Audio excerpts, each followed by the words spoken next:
read off this list of freaking call signs. It's like, what the hell are you doing? Well, sometimes though, like right now, we could be in here talking, and there could be a group of sidebanders, down south somewhere talking, and neither one of us hear each other. And as the band starts to stretch out, all of a sudden they're there, and then people start screaming at them. Oh, slop buckets! Well, maybe they were there. And then when the band opened up, there they were. Yeah, we were both there. I get that.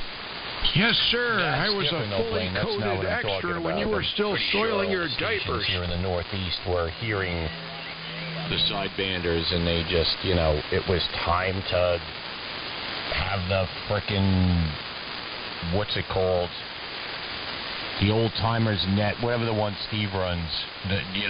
Those guys just started moving in just to warm up the frequency there. The lonely guys. It's just like, oh, it's 6:30. It's time to start elbowing for position, because there were other people there. Yeah, that's all I'm trying to say. And it's not an offense to Steve or anyone else. It was just a classic douche move by certain stations out there this morning. Oh yeah, the pre-silent key net. I was more referring to people that get angry when they hear a signal in there and start getting all pissy about it. It's like, well, they may have been there and you just didn't hear them before. It was just, you just keep talking. Obviously, if you're not bothering each other, then you just keep talking. If they start to bother you, like you said, you move somewhere else, or you just turn up the wick a little bit. Well, there's no excuse for them being in the AM window. I mean, we've only got 20 KC here. I'll say it again. How away from the key? No, you don't have it. Oh, man, 2 days in a row I got it. KM4XG. Maybe I don't have it. No, you don't have it. Dude, 2 days in a row I got it. What, are you kidding me? You guys aren't hearing Jim, are you? Hey, more power to you, man. I can't afford toys like that. I can't afford to change my mind. But I gotta step out, and what comes down to, Mother Nature is a playing factor when two stations that are on the same frequency and the propagation changes. It's a classic story, how people handle it. Clark will have the psychology book out and the chapter underlined and highlighted. I mean, you got to be easygoing. Life's too short to complain about stuff in general. At least that's my philosophy. You know what? If people don't like me, tough cookies. W1A. Yeah, go scratch your ass, right? We only have 20 KC. Go take a big... Oh, wait. So, Jim, 20 KC, that's exactly the point I've been making for a long time now. This thing about AM window needs to go away. Here's the thing. AMers, for whatever reason, still think in 2022 that it's a fine business idea to say, hey, we've got protected band space. You're in the AM window. The problem with that is that if we were ever to increase in numbers, which we are, I guarantee you there are more AMers today than there have ever been, including in the 60s and 50s, that, I know it's quite a claim, but then that gives the sideband stations the right to tell us, get back into the AM window. So my position, I hate the term AM window. I say it needs to go away. And one PCG. That's why I like 3705. Yeah, that's Peaceful Valley down there. Hell yeah, it is. Except I have to freaking retune every goddamn thing here to get on there in the morning. Yes, it says peaceful as a retirement home. You know what's peaceful? 60 meters, man. I was listening up there today, and it's like hardly anyone on there. I heard a group, and I was listening to them for a little bit, and I'm like, yeah, it's slop bucket, and it's restricted, but it's nice and quiet up there. Well, my equipment's happy to go there. It's my license that's not. I find that 1885 and 160 is a lot more quiet. Charlie, you should be able to do 60. What's that? Your license covers 60 meters. Oh, no. I was talking about he was talking about the 3705. Oh, yeah. Yeah, I can't go below 3,800. Yeah, I was talking 160, but I've been on 60 meters lately. That's kind of fun. Blaine, you could just tell everyone on 3705 you're listening up 100.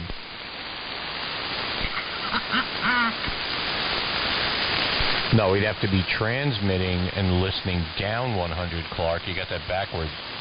Yeah, well, thank you, Ernie. I didn't figure that out the moment I unkeyed and felt bad about it, and then you had to go, put it right up there on a billboard next to the interstate. Thank you very much.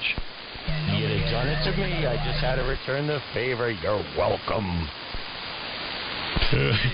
Well, I like Clark's idea. You just go up there and hope no one figures it out. Well, just use somebody else's call sign. Yeah, there you go, Charlie. You can use my call sign. No one's going to notice the difference. Yeah, just use Riley Hollingsworth's call sign. You know, that seems to be a recurring theme. Use herbs. BJ's ad. Gonna use Fearless Fred. Oh my God! Yeah, can you imagine Liberty that? Or. Signing out his call sign from the library, like with a library card. Yeah, Liberty Or. Everything, Bob. What's that? I can eat all the jamming techniques and use Fearless Fred's call. Just use your CB handle, Clark. Oh my God, that I could never do. IXT, what a freaking retard. Yeah, X-ray turds. Oh my God, that guy was bloody nuisance. And I understand he's back. W1IA said that. Yeah, we make the net. He is back. I thought I announced that on 75 meters. What a great honor. Hey, my jamming call sign is 12AX7. I always liked RGAU. You got the GS35B man here. Yeah, you got the clock sucker. You got 866 Alpha. I gotta get a beer. I'll be back. TD2 BRM. I know, right? Jeff FTE coined that. Oh man, he's crazy. He's got he likes to post his gun pictures. Yeah, he's not the least bit opinionated, is he? No, not at all. It's his way, or you're a dumbass. Yeah. Jeff. I don't think he likes me though. Come on, man. Jeff's a good shit. Yeah, have you heard from Gary up in out camp up there? What INL or I haven't talked. I haven't been on 3910 in probably 6 months. And I'm not ignoring you, Jim. Your signal from Virginia is just above the noise floor here, and I probably should just put the array on. So I'll do that. W1IA.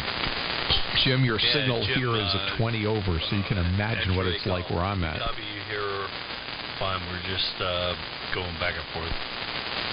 And Jim's as strong as everybody else here.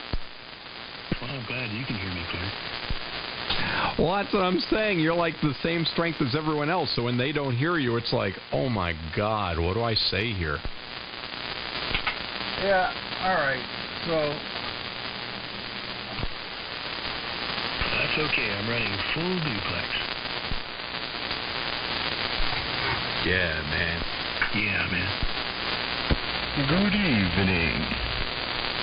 Good times. Hi, Shane. Hello, Clark and the group from KB8SMU.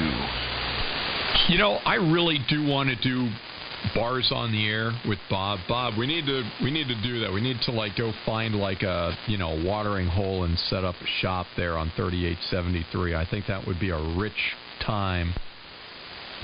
I'm telling you, man. I was talking to this guy, Pat, yesterday.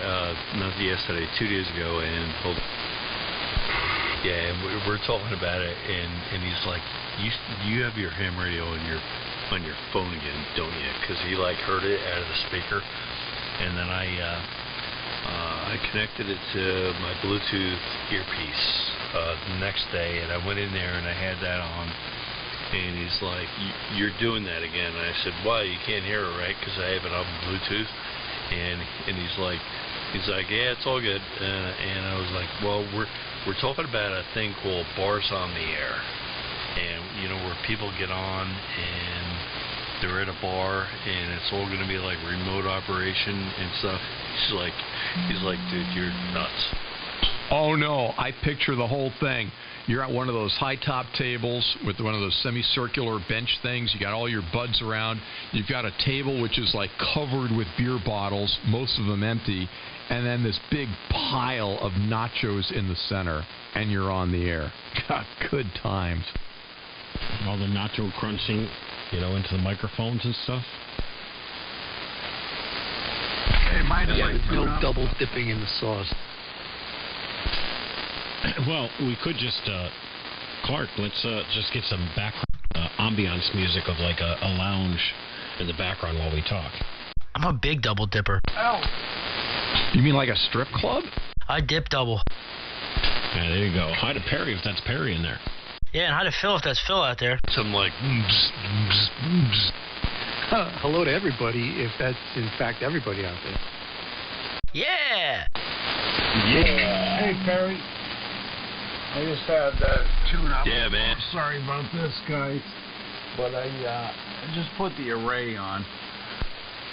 Well, good evening to you, Brent, and to Shane, and to Jim. Jim, you're just about as strong as everybody else here. Maybe a little down, but, I mean, I can hear you just fine. Perry, I heard you on, I think it was this morning at like 6 o'clock.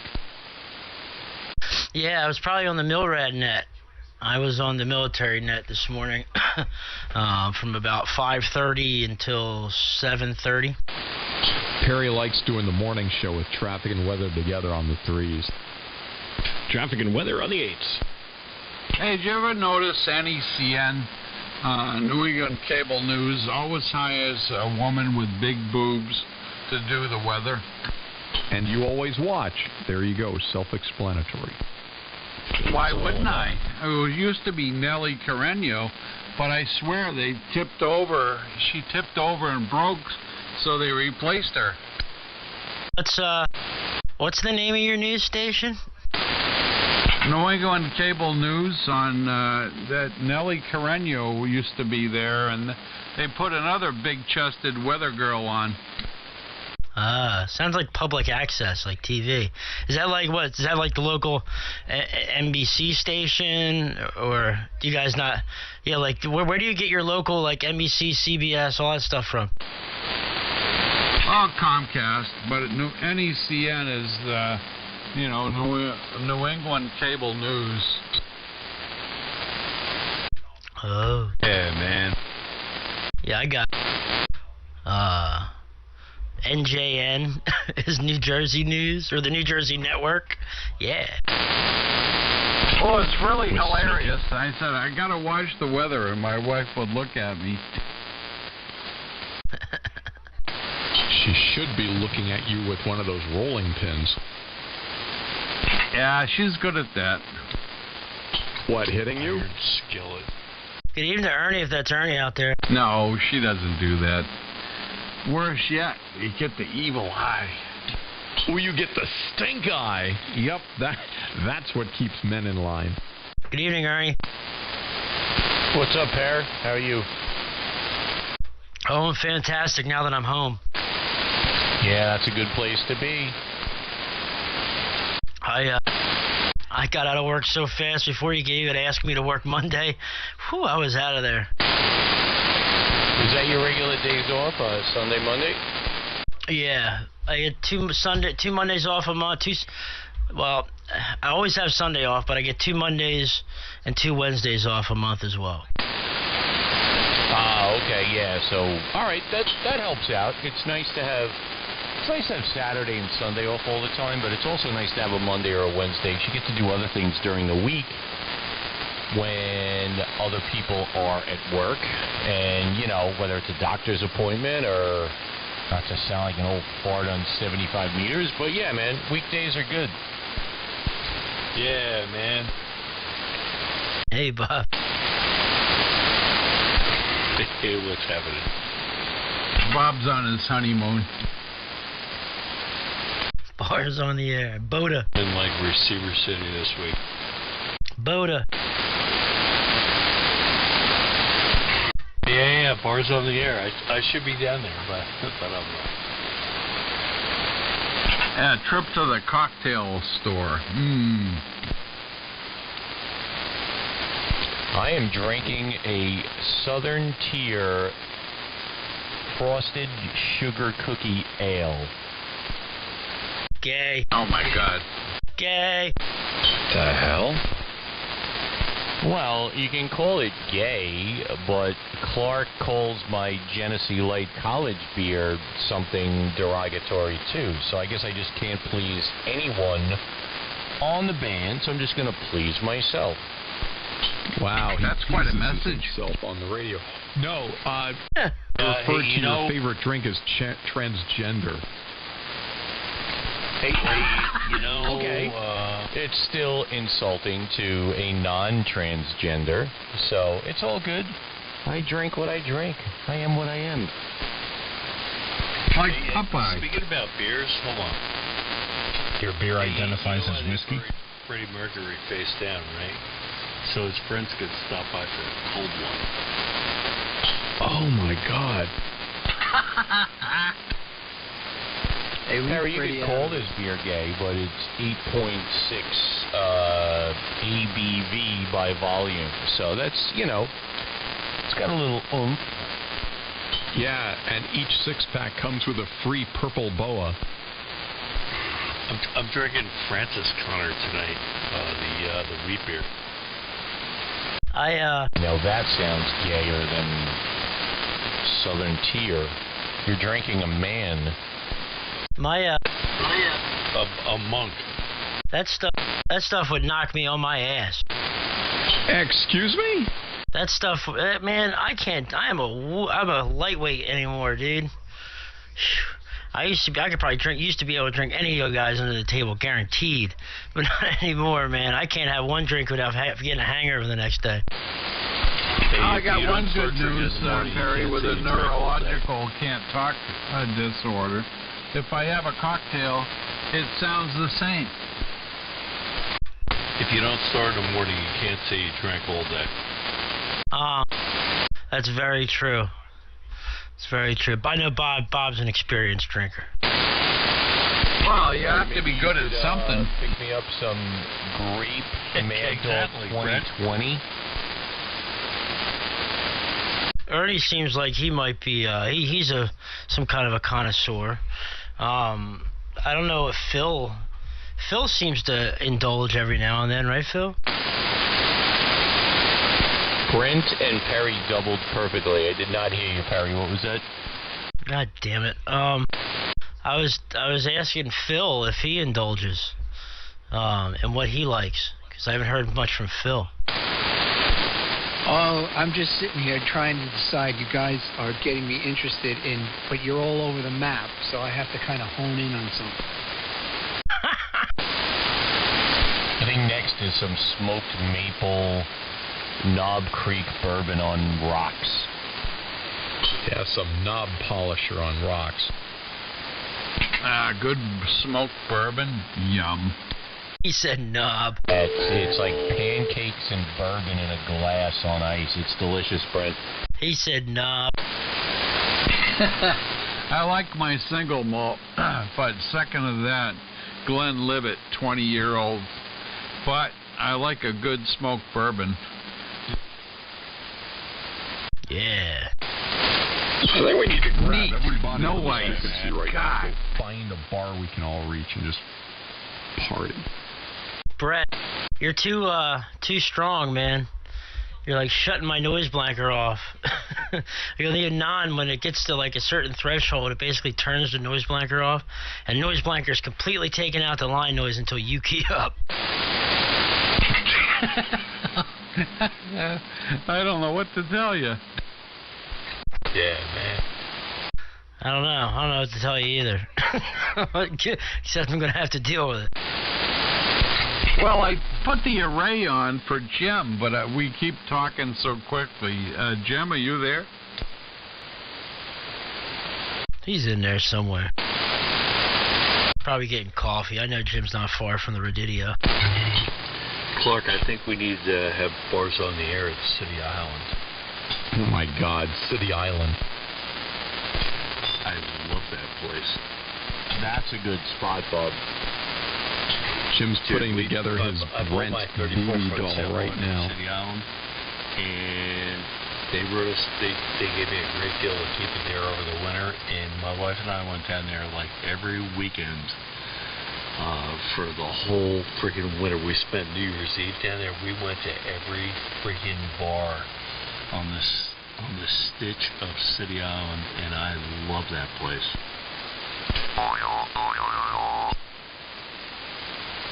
Yeah, my wife and I, when I used to live in Whitestone, we used to go there a lot. We used to go to one of the first, I think it's like the very first restaurant on the right as soon as you enter town. It's called the Seashore. That place is pretty good. But there's a lot of good places there. Yeah, Seashore is exactly that place. You go over the bridge, and they freaking redid the goddamn bridge. They took away the top of the bridge. It's like New World now. I was down there a couple of years ago to pick up an estate sale from this guy, and anyway, yeah, Seashore is on the right, and you go in there. You walk through the place. The bathroom is like right in front of you. You walk through the place. They have tables out in the back, and I used to order Blue Moons 2 at a time because a freaking guy wouldn't come out and like service us, and we would. The twin mini tails, the little 8-ounce or 6-ounce rock lobster tails or whatever it was. Anyway, great place. And, Rock lobster. And if you bang a left when you come over the bridge, you got Tony's Lobster House there. Oh man, go to the right. You go down there. You go to Sammy's Seashore and Sammy's. Oh man, the places I am dead serious. We Miniford Marina, Boatmax. We had our boat stored there for that whole winter, and we went down there every freaking weekend, slept on the boat, froze our ass off, and it was a good time.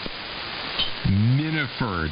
That's where my dad used to lease a Columbia 28 where we'd go sailing together every weekend. Now that is good times.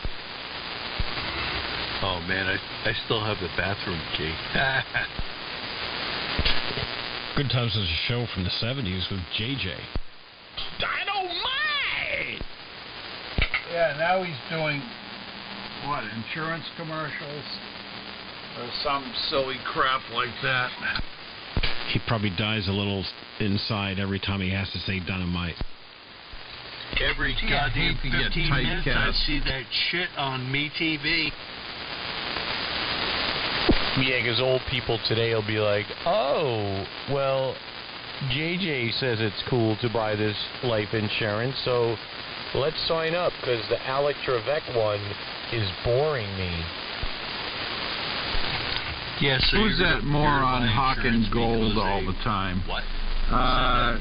Jeez. What kind of when I buy gold, it's like, shut the hell up. Oh, my God. Another. See this stupid... I could see his dumb face on the television with his silver hair. Sorry if that offends anyone else on the frequency with silver hair and a dumb face, but, yeah, I know the one you're talking about, Brent. I can't think of its name right now. Yeah, Robert, I'm vain. Oh, we don't have Wilford Brimley talking about diabetes anymore. Right, that's the one. Was it William Devane or some... William Main Vein? Yeah, shut up, fool. Not you, him. Yeah, I can't stand him. It just... When I buy gold, the Rothland Capital or some horse shit like that, it's like, you know what? I can barely afford to change my mind. Don't sit there and hawk. You know, he's a was-been. And It's like the other guy, Dynamite. And then it makes me think of how friggin' old I am. What do you call it? There was somebody trying to break. Was there somebody trying to break in there? Somebody just slightly off frequency and not as strong as everybody else. Yeah, Perry's going to realize he's old when he sees Miley Cyrus and Paris Hilton doing those kind of commercials. Man. Way down. Who's the guy who's slightly off frequency? Come on back. Doing licky lick. No, there's definitely somebody that made a comment who was off frequency, like below 3873, just a little bit. So, anyway, it's your chance, man. Clark, I'm now 200 hertz low in honor of the station off the air.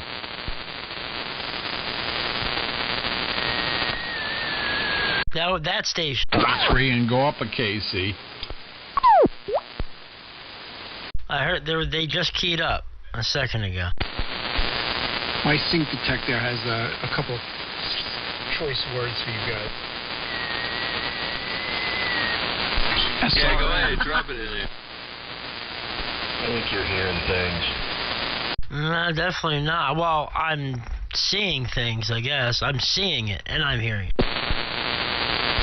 Oh, man, double. FRN. 81 was it MRM that you're hearing, Perry? Yes, I think it's an FRF. I'm trying to pull them out, but everybody just needs to relax a bit.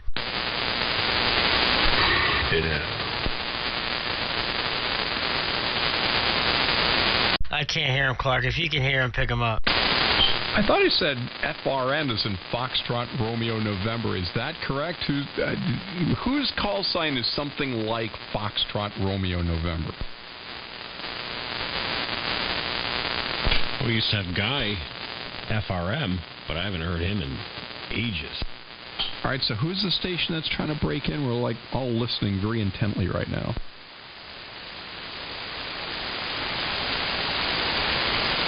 Oh, KZ1 FRF. Is that right? Foxtrot Romeo Foxtrot? Yep. All right. Well, that we figured it out. All right, so back to the discussion. I'm just kidding. Oh, boy. Yes?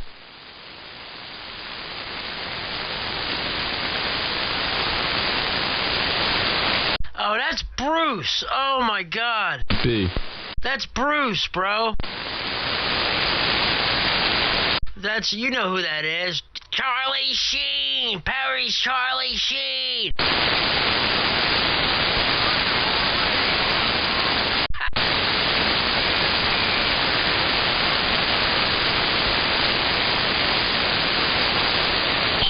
This is like having an ex-wife show up on my date with a new woman. Yeah, that's great. Good to hear from you.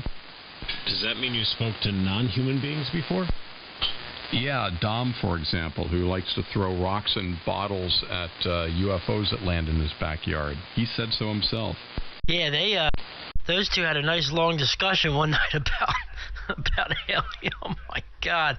Oh, I was sitting here like, who is that way out in the distance? And then I put him in my log, and I'm like, oh no. Well, anyway, good evening, Bruce. I'm just messing around, man. Good to hear you. You're weak down here, but good evening. You running a Cobra 148 on 4 watts? What's going on over there? Be glad. No, never mind. This is sort of like an out-of-body experience. It's like an inside joke. Or a bad joke at that. One or the other. Damn.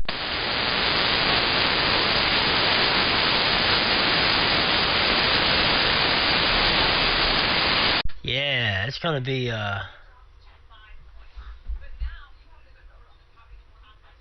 Yep. Geez, Perry stomped all over the station who had yet a second question for me. Now I'm going to start... I'm going to go behind the paywall, so each question is going to cost you money. You have one more free question, and after that I start charging. What's your second question? Oh, man.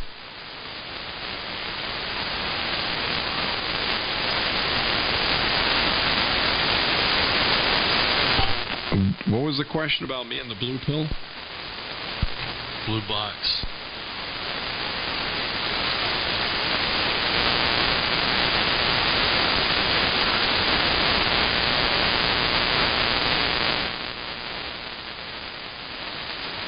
I heard something about the blue box and Captain Crunch, and I didn't hear anything else.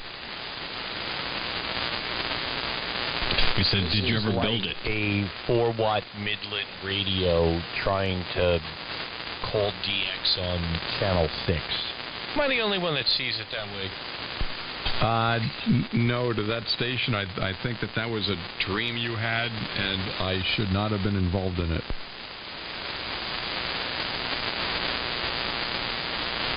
Now he's getting uppity. Oh, man. Find out if he got the prize from the Captain Crunch. Crackerjack, he got the whistle ring from the Crackerjack. Yeah, I think he got the that compass, the finger compass from Captain Crunch, and they labeled it wrong. I think he's only running his baby driver right now. Oh, then that explains the mud duck thing. Yeah. 3885. Charlie! There's another station in there, too. W2PH. And 1 GTU. And 1XZW. Hey, Phil, we're talking about doing bars on the air at City Island. You in? Oh, yeah. Gee, I can walk there. Hold on, there's another station. Hang on. Who's calling W2PH up? Oh, hey. Hey, Candy. How you doing? What's the call again? Okay. You guys hear N2 Echo Alpha Tango? She's up the block from me. Nah. Oh, yeah, she's just like, strapping right in here. Negative here in Cornwall, Knotson. Yeah, she's up the block. She doesn't have a big antenna. That's Candy, November 2 Echo Alpha Tango. And she wanted to coordinate with Bob. She runs the Big Ladies on the Air, and she wants to see if she can get conjoin the events. Yeah, shout out to Candy O there in the Boogie Down Bronx. It really is a lady named Deborah who has that call. Really? Yeah. In Nevada. In Nevada.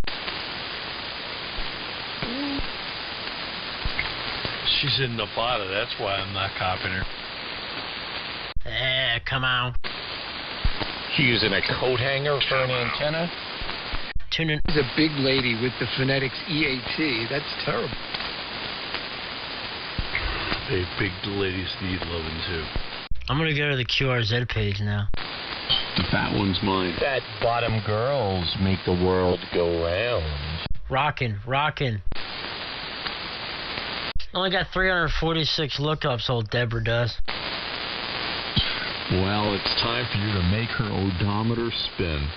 And, she's a tech. Effective 2018. Booyah. Just looking for a mentor. Hey, you know what? If you want to have a little fun with this, make her feel appreciated, why don't we all go on the QRZ page and click refresh? And do that for 15 minutes. Like 1,000 times. Dude, we were on 3910 one night, and this guy Ray, W2RE, little self-centered bitch. Anyway, he chimed in there a couple of times, and we're like, hey, let's make this guy popular. So there were like 20 of us at 3910, and we started just clicking refresh, and we ran his count from like 5,000 to like 16,000 like one night. Yeah, but if the same station keeps looking you up, does it keep counting? I don't think it really does. Not anymore because I think rate adds too much work, man. Oh, not if it's worth it. Yeah, I don't really care about anyone that much at all. Wow, are you married? Yeah, man.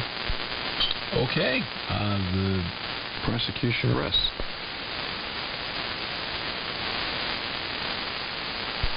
Well, I got inbound from Joel that stopped by here before.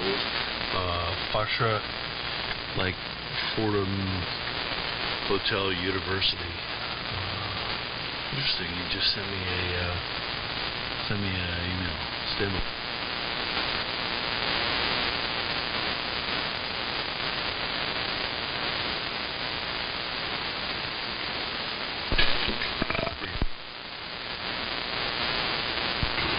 Regarding Pittsburgh, I'll look at it tomorrow. All good, fellas. Nobody cares about Pittsburgh. Man, I'll tell you, I lived there for 6 months. Those are some really great, straight up people, and I'm still a fan to begin with. So there you go. But I spent spring and summer there, and bunch of Pirates games. Back when the Pirates were good, when they had Bonilla and who was the other guy? Bonilla and that guy. They should have been busted for steroids. Anyway, yeah, I was there. I was there that year, man. It was great. I worked downtown, and I parked my car right in Three River Stadium. And Bonds, that's the other guy that I was thinking of. And, yeah, I parked my car at Three River Stadium every day, walked across the, I forget if it was the 12th Street or the 7th Street Bridge every day. And loves it so much you don't remember. And Clark, you'll love this story. There was a funny place just outside of the stadium right there. On just off of Federal Street, and it was called the Clark Bar, and the picture of the freaking freaking Clark Bar candy, like on their logo, and good times. Oh yeah, Clark Bar just melts in your mouth. That's what I tell ladies. He is the big candy gobbler.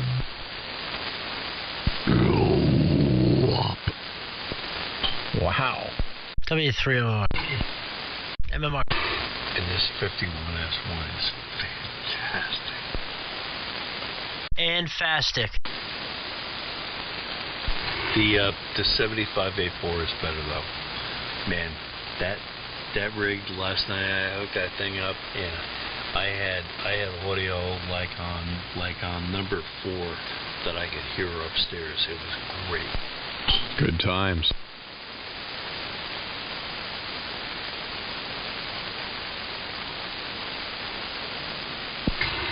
Yeah, good times. And speaking of good times, N1 BCG Greenwich Stanford Portchester and beyond, just for laughs. So we need to do bars on the air. See ya. Where? Absolutely bars on the air. I want to see that big pile of nachos in the middle of the table that gets torn into and beer bottles everywhere. Now that's good times. Did you say in Sea Isle? City Island. I thought you said Sea Isle, like Sea Isle City in New Jersey, man. That's a hell of a little party town. It's right on the shore. No way, man. City Island is the balls. I love that place. Yeah, we've heard a lot about it.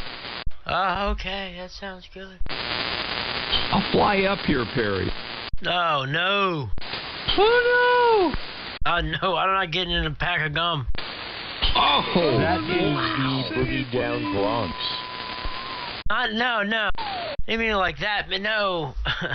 I'm just scared of little airplanes. I had a hard enough time getting used to big airplanes. Probably took me 10 or 15 flights to get used to big airplanes. You can drive up. Actually, you know what, Perry? Why don't we meet in City Island tomorrow? Okay, where is it? It's in the boogie down Bronx. The Bronx. Bring your eat pill. Ooh, yeah, downtown. While you're at it, just meet me in North Philly. Oh, it's not downtown. It's the Bronx, but it's not the Bronx. The Bronx. Well, it is the Dude, Bronx. City Island is fantastic. Yeah, bring your eat pill. We can talk to Alley. What did they say? The Bronx Dale? City Island from the Bronx. Like Bill knows who they are. They said on the Bronx Dale, City Island is like a vacation. How many of you guys have watched the Bronx? The Bronx It's still Dale? the Bronx. That It's is the Bronx. an absolutely fantastic Let's movie. not kid ourselves here. Yes, The Bronx Tale is probably one of my favorite movies of all time. Dude, that is in my top 5. Hey, Cologelo. Collagino. Hey, you okay with this? I live on Webster Avenue. Now you can't leave. Oh, the bike scene, that is freaking great. Yeah, that's probably the most popular scene in that movie. Hey, Phil, they're You talking your hood. disrespected the place, now you can't leave. I'm offended on so many levels. Oh, and they kick all the bikers' asses and then knock them over like dominoes. I love that scene. Exactly. The only thing, Exactly. put gasoline on there and light them up. That's a classic, man. That's definitely a boogie down classic, like the Boogie Down Bronx. W3MMR. Oh, my God, Phil, I did not tell him to say that. It's all right. They mock what they don't understand. Hey, but you know what though? There's something about that movie that was so true, and it goes with this frequency, and it goes with 3085. When they had their little freaking kid club or whatever you want to call it, when they had their little club there, when they used to like hang out together, when they ran out in the street, because who were these coming around here? Sidebanders. Anyway, they're their little club and stuff. But there was a cool thing that they said was we had to hang out there all the time because we were afraid that we were going to miss something. And like back in 39 10 days, like I would have that on all the time. And the same thing with 3085 and the same thing with 3073. It's like you had to listen or you had to be there because you were going to miss something. And there's some really good truth to that. Yeah, but stuff gets repeated like every day. You tune in, it's the same conversation.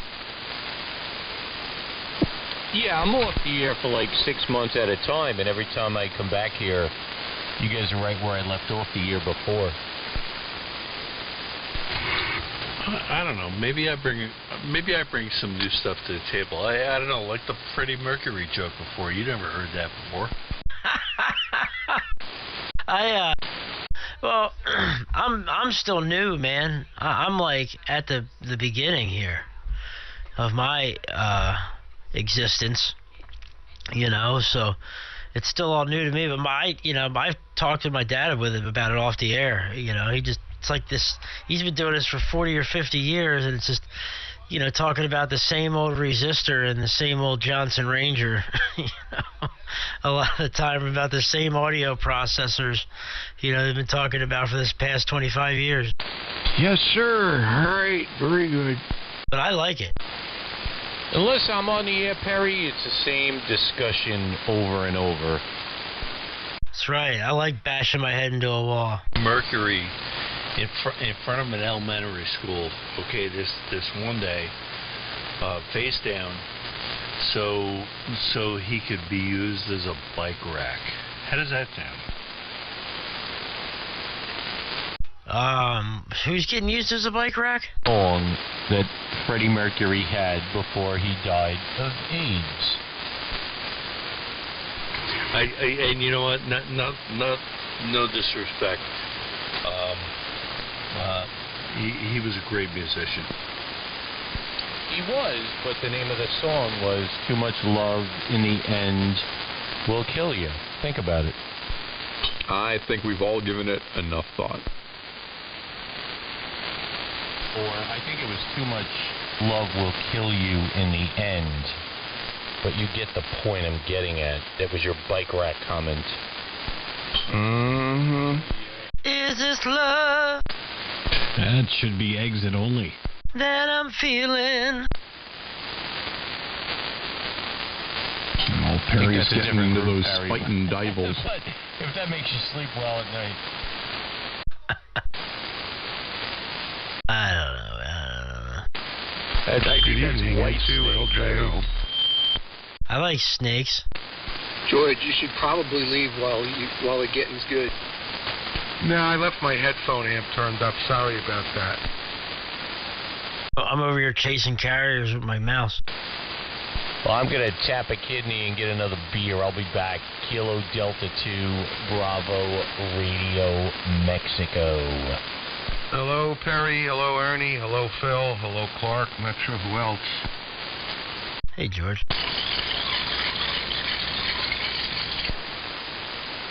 Yummy. Hey, I'm going to take a standby for a second. I do need to go out to the hot tub and switch out that water filter. I'll be back. W2EN1. You know, that's the second time I heard Perry's last word get reflected back by Bob's rig. I heard it too. Isn't that great? Now you know what you sound like. Huh? Yeah, like when you immediately key up after, after I get done. Like if you instantly key as I unkey, I can hear my last word as soon as you key up. Like for the first second you key up. That's weird. That's some kind of weird latency that's, like I have a monitor button switched on, which I do not. On my Flex app, that's weird. That's weird and cool all at the same time. Do you remember I mentioned to you like a week or two ago? I was asking what that noise was, like when you first key up, it's like and then your audio, it's like you hear the band noise for a second right before you key up, and you called it like digital noise or something or whatever, but maybe that's what it is. Who knows? That happens to Steve QIX also. I was just going to say that Steve had, somebody mentioned that Steve had the same issue tonight. Yeah, that would have been that N1BCG guy said that. They could be aliens. Or, are you using a remote, Bob? Or are you like sitting in the shack in front of the computer, and with the software? And the lights off. It's all remote, and yes, I'm sitting in front of the computer with a boom mic and a beer and a computer and a heater, and I go all the way over there to my Flex transmitter and amp, and that's how we're doing it. So it doesn't really matter whether it's through the computer or does it get strapped? Not. It should be the same way on the like via the iPhone, I would think. Yeah, it sounds like because you get that little key up noise when you're on the iPhone too. So, okay, so it's like all remote. Yeah, well, maybe I need to shorthand the computer and the iPhone and just get the Valiant hooked up like I wanted to do, and put the 32V2 or V3 and the 75A1 on the air, and put that absolutely fantastic 75A4 that I picked up yesterday on the air. Fantastic. Dude, that radio is so freaking great, man. The audio coming out of that thing yesterday, I was like, oh my God, I found God. Bob, man, you're setting the mood. I think I'm going to flip my fluorescent light from high to low. You found God till you find the next one. Yeah, I found God like Ben Roethlisberger found God.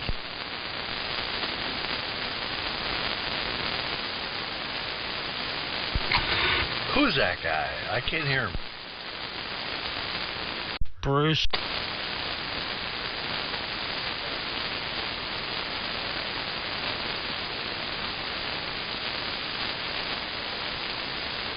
M1, what was it? YBM. Sorry, man. My antenna's not up like wicked high.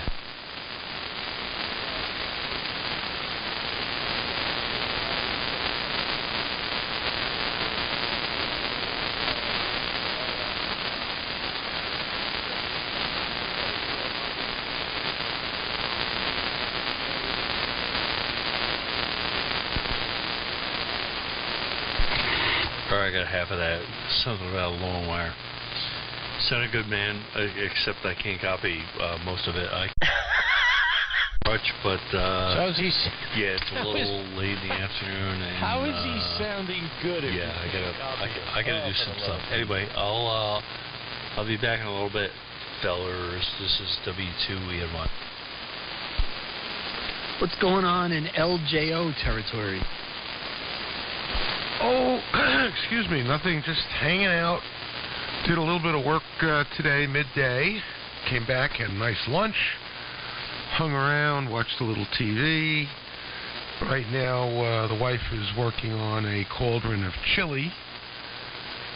So I'm looking forward to that probably before 6 o'clock. I figured I'd tune in here and see if you guys were here. And you were, and here I am. What's happening down there in Bronx? Not much. I think Clark is going to City Island or something, and there's going to be an operating event. He's buying everyone nachos. I don't know. I'm just getting bits and pieces of it all. Oh, well, free food. If it's free, it's for me. Jeez, I haven't been to City Island. I'm trying to think. Last time. Functions. Let's see, I met Kathy in 2006. So, probably 2002, 2003, somewhere in there. I was dating this girl for a while. And took her to that seafood place on City Island. I don't know if that same one is still there. It was like all wood inside, like a wood decor. I don't remember the name of it, but the stuff was good. That's the last time I went to City Island, probably 20 years ago or pretty close to it. W2PHL, yeah. Well, I've been to every place there, and it's a bike ride away. When the weather's nice, sometimes I do that, but I just go to the one right at the end there. Johnny's Reef Shack is the cheapest joint on the island, and they've got everything fried. You know, the clams, the scallops, and they do have lobster too if you want lobster. But it's super, like, you know, it's still expensive because it's seafood. But you know, you sit in the back with the seagulls and the pigeons. It's awesome. That sounds actually real good. We should get the wives and go there one day, because my wife is from the Bronx. Well, you know, she's friends with your neighbor. But she's not big on seafood like I am. I love it. I don't care for it too much fried. I like it broiled. I like to taste it. I don't like too much heavy sauce, like scallops. I just love to taste the scallops. They have to be sea scallops, the big ones, not the little bay scallops. Scallops, mussels, clams, shrimp, calamar, lobster tail. Oh, man. Hey, Phil, White Castle makes good clam strips, too. Yeah. If you're all, like, backed up, you know, and you don't want to take any medicine, get some clam strips at White Castle. Yeah, grab a double cheeseburger or something like that. All good stuff. Just get some burgers from White Castle. No. I'm immune to that. I have White Castle once every week, maybe 2 weeks. You know what they have there that's really good? If we're talking about bar food, their mozzarella sticks are ridiculously good. Oh, yeah. Well, I love the stupid little chicken rings, too. Those little sons of bees are good, too, with their homemade honey... What's not homemade? Oh, it is all my kidding, the honey mustard. But the package says White Castle, so it must be homemade. But, yeah, no, I'm kidding. Being stupid. But, yeah. Which one do you go to, Phil? It's Westchester Square is probably the one, but you got to hit it like before like 11:30 in the morning. Like if you want to go for lunch, you got to go a little early because then you could die on the drive-through line just from you could run out of gas very easily. I don't know that side of the Bronx that well as I do other parts of the Bronx, but I went to one a few times, and I could be mistaken, but it was right just out from being under an L, and I thought it was maybe Tremont Avenue. Does that make sense? They're all the same, George, just so you know. No, I know that. No, but I mean as far as where the one was. Yeah, that's the one. It's an intersection of East Tremont and Westchester Avenue by Lehman High School. Yeah, that's the one. Ernie, I've been going to White Castle. Jeez. My parents took me there. I think the burgers were 10 cents, maybe even 5 cents for a plain burger. No, probably 10 cents. And that was like 1964. In Brooklyn, that one's gone. A lot of the ones in Brooklyn. We used to go to the one where Travolta danced on the table in Saturday Night Fever. Then there was another one on New Utrecht Avenue. They closed that one. But the one that I go to lately, usually, if I'm not in the Bronx, is on South Broadway in Yonkers. Near Yonkers, not too far from Yonkers City Hall. I'll be right back. Give me 3 more. Hey, I have 2. I'm blessed here in Farmingdale. I have 2 that are only a couple of miles away. There is one on Route 110, just north of like Main Street in Farmingdale, and then if you go down a little bit further, you go into Massapequa. There's another one in the, not in the mall, but it's like a little satellite location outside the mall. So I could be at either one in 10 minutes right now. So I don't know if I'm blessed with that, but I could ride my bike there if I need to. Well, that's good. And when I was growing up in Brooklyn, my parents and I spent a lot of time out on the island between visiting relatives, and then they were thinking about buying a house out there, but they didn't. And we used to go to different places out there for recreation. They used to take me, like, I don't know if you ever heard of Nunley's. I'm just going by your voice. I'm thinking you're a lot younger than me. So Nunley's probably closed, I'm going to say, at the latest, maybe early 90s. That was on Sunrise Highway, I think in Belmore. And we had family in Belmore, my Aunt Mary and Uncle Russ, and other family on the island. And And they also, they used to take me to Trainland on Sunrise Highway. I think that was Lynbrook. And there were, as I recall, on Sunrise Highway, down much further south of what you're talking about, I think there were two White Castles a few miles apart on Sunrise Highway. One of them maybe was Lynbrook. I always forget which town is the first town we crossed into onto the Sunrise Highway. The exit used to be, well, they closed it off on the Bell Parkway. But anyway,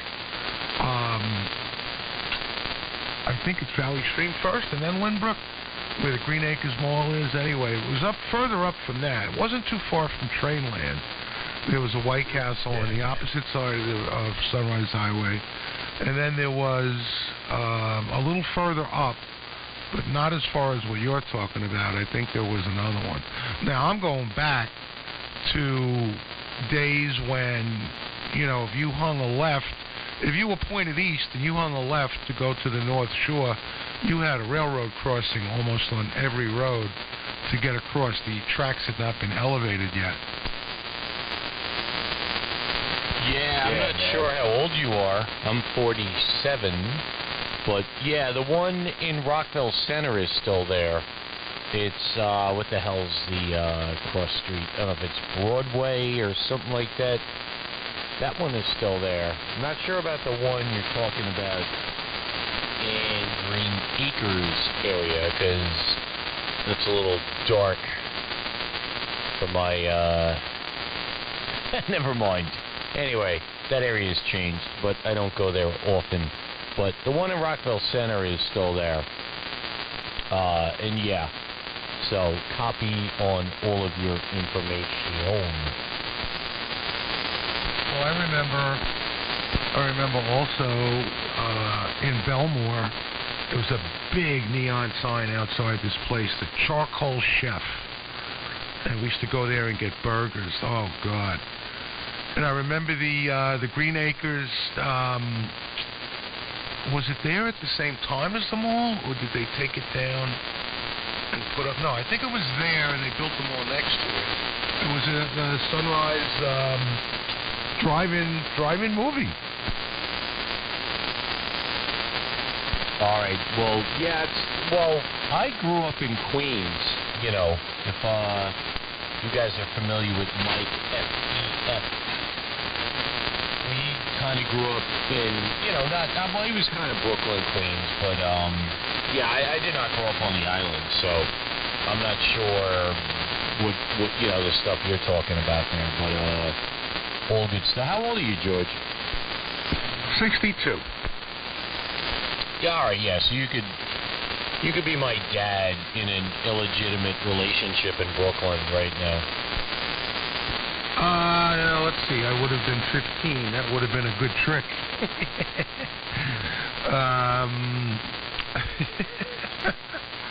Yeah.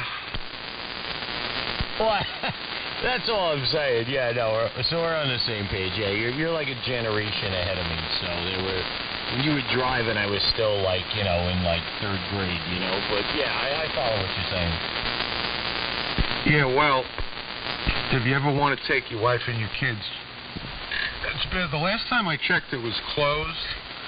But this place, Nunley's, had a beautiful carousel, and they preserved it, restored it, and set it up, I think, in a standalone building somewhere, like in the middle of the island, not too much to the south, not too much to the north. I forget what town. I'm sure if you Google it, it would come right up. And Nunley's was Nunley.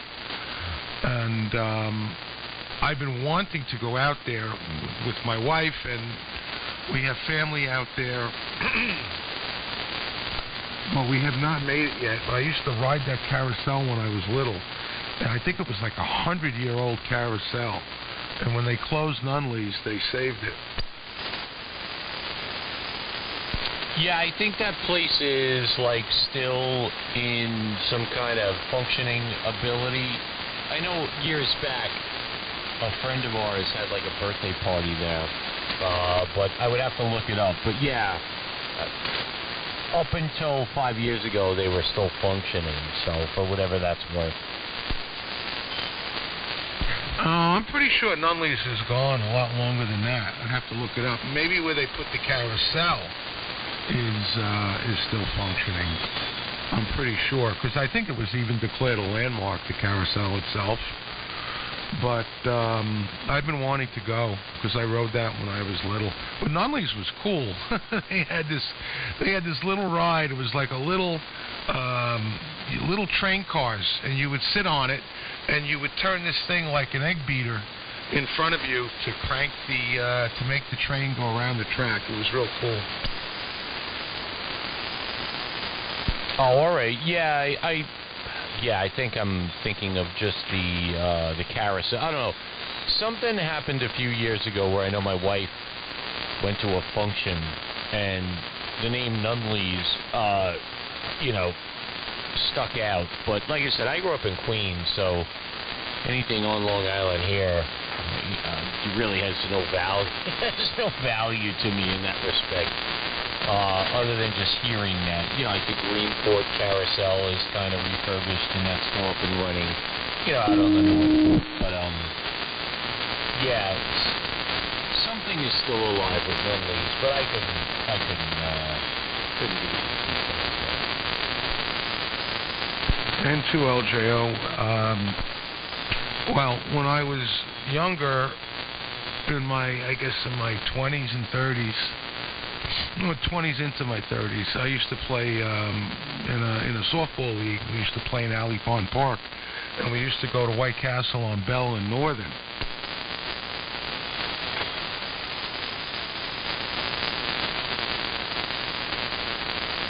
Oh yeah, that's still there, George.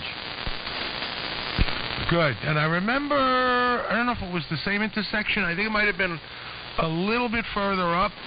But I don't think it was quite in Nassau, but it was a little further up. There was a big bowling alley there on the same side, I think. Oh, man. Don't really know a bowling alley, but I know there was pool halls, like, up northern going into Douglaston. There was some pool halls on the left and shit, but, oh, man, yeah. I don't remember a bowling alley in that vicinity.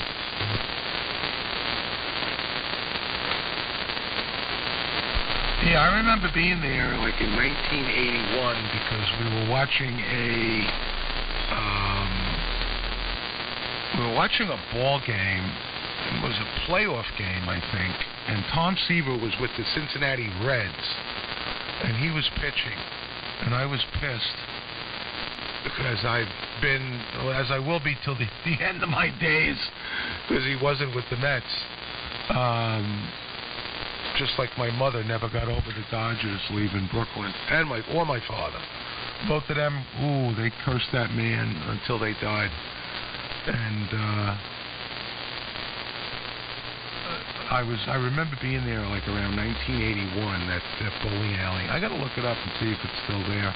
I know bowling alleys in general, a lot of them closed. I don't know. I guess people just lost interest in bowling. Well, I think it's been a combination of, like, coronavirus crap. Because even here in Farmingdale, we have a nice bowling alley. Well, we had a nice bowling alley. Yeah, man. Up on, like, Hempstead Turnpike, just shy of 110. And, like, last year, they had to shut down. And I think it was more due to the fact that they didn't have people to work. It wasn't that... I guess it was a combination of less personnel going there or whatever, but it was like more of a combination of people just not wanting to work. So not to go down the whole coronavirus thing, because I hate listening to people talking about that crap, but just in general. But yeah, bowling alleys unfortunately have died off. I mean, I used to bowl in Whitestone Lanes, and I think they're still open. But there was like, I think Jib Lanes might still be open in Queens over there. But you had like Sterling Lanes and Lake Success, which I think is closed. There was another one in New Hyde Park. I can't think of the name of it. I think they closed as well. So yeah, bowling alleys, unfortunately, are, I don't know, man. They're like the AM of sports. Yeah, no, I know. I can think of like 4 different ones in Brooklyn that used to be crowded all the time that closed up. So I'm trying to see right now. I'm looking at a map of Northern Boulevard after I Googled bowling alleys, Northern Boulevard, to see if I find it. But it could very well have closed. It was a big piece of property, too. Yeah, Woodhaven lanes closed, too. They were like, obviously on Woodhaven Boulevard, but you know, like west of like Glendale. Man, I can't think of it. Well, I guess it was technically Woodhaven, but they closed down too. That was a big bowling alley by the Home Depot and whatnot. And yeah, man, I don't know what's up. You know, it's funny because people always made fun of bowling as not really being a sport. They're like, why could you drink beer and eat French fries and chicken wings and bowl and like it's considered a sport? So you would think that would still be in existence today because people are fat and lazy, and it is kind of fun to drink kamikazes and eat French fries and bowl. But oddly, the sport is going away. And to LJO. That's what it seems like. I remember the bowling alley we used to go to in Brooklyn, the Diplomat, used to have the best French fries. And that would be the only place I would put the ketchup on the fries and not on the side. Otherwise, whenever I had French fries, I always put it on the side. When I went to the bowling alley, it was peer pressure because all my friends put the ketchup all over their fries, and I didn't want to be the only one putting the ketchup on the side. That's too funny. That is too funny, man. Because growing up, we used to have a bowling alley. I grew up in Whitestone, and I was on 14th Road, just behind like the Key Food, which at the time was Dan's Supreme Shopping Center. And there was a bowling alley up the road called Bridge Lanes, like Whitestone Bridge or Broadsneck Bridge, or Bridge Lanes. And this kid that I went to elementary school with, his uncle owned the place. And I was in a league as a kid, and I always referenced really good smelling deep fried French fries. We always called them bowling alley fries. And yeah, I just had a ridiculous like flashback of what you just said. Oh, with the ketchup on the fries or not, and all that good kind of crap. Unfortunately, my friend's uncle hung himself inside of Bridge Lanes, and they closed down. So, anywho, not to add like a freaking disgusting, morbid twist to that. I don't want you to think of bowling alley fries with now somebody hanging and, you know, smelling like farts and dead mice. But yeah, I had to throw that in there. Bar pies were the best of bowling alleys. Well, I just turned the volume up. Farts and dead mice. Bar pies and pitchers at bowling alleys. That's Americana. Yeah, sorry about that. I gotta run upstairs, grab another brewski. Gotta check on the family, make sure they're good. The wood stove. I'll be right back. KD2 BRM in the groove. Why do you keep your beer upstairs, man? Because you're only going to be exposed, and you can't hang out later. It's how I burn a couple of calories to justify the next one there, Bob. No way, man. I have my 12-pack holder down here, and I can reload them. And every time she comes down here, I say, yeah, I didn't have one. Look, just look in there. There's the same number. I guess my draft handle behind me, I don't lose any calories.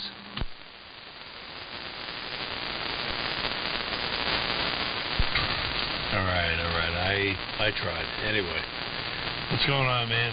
W2ENY. Hey, I changed the filter in the hot tub, and it turns out that I guess the clarifier and my little shock fluorine thing did the trick because it's not cloudy. And let's see, it's 5:30. I could go in there now. I could go in there at 10 o'clock. Actually, I think I'm going to go upstairs and take a shower because I needed to do that yesterday. And then then I'm going to go in the hot tub at 10 o'clock. And if I go in the hot tub at 10 o'clock, well, there might be certain body parts out there. You gonna make people stew? Anyway, sounds good, Bob. W1IA. I think I'm gonna head upstairs and make it an early night. Having this. Oh, by the way, Keith is out of the hospital. I just spoke with him. Thank God. My partner, W1HZK, is home recouping. So that's a good thing. Well, yuck. I didn't know he was in the hospital. Anyway, hold on. Yeah. Anyway, I didn't know he was in the hospital. Hey, that's good. That's good news. Anyway, what did I want to say? I don't know. I kind of took the day off today, and I have a whole bunch of eBay stuff I got to do. I printed the labels, and it's all over there. I got that Collins 51 S1 here today. It got a little banged up in shipping. No big deal. It's not like I'm really selling it, so who cares? And anyway, I listened to it over, and I gotta swap out the filters and that thing. But that 7584 that I brought in here last night, I mean the sound that came out of the thing was like fantastic. Anyway, I gotta see what I have not done the 51 S1. I gotta see what's in there. It sounds a little narrow, and it sounds a little like shitty. So I think I gotta have a little look-see at that. But anyway, the 7584 I had here last night. I'm bringing in the other room. I have 3 other ones that I'm in the process of recapping, which means that I took them apart. I took the bottom off. I put all the screws in a plastic bag, and that means I didn't do anything to them. So I do have the caps and stuff. It's just getting to it. And I'm gonna be moving that one in there to replace the electronics, the bumblebees, all that stuff, and we're gonna get there. But dude, I'll tell you, last night was like terrible for me. I come home with that receiver after being out with my friends for lunch and stuff because I picked it up in the morning. Threw that thing on the bench, and I listened to the speaker, and I was like, oh my god, it was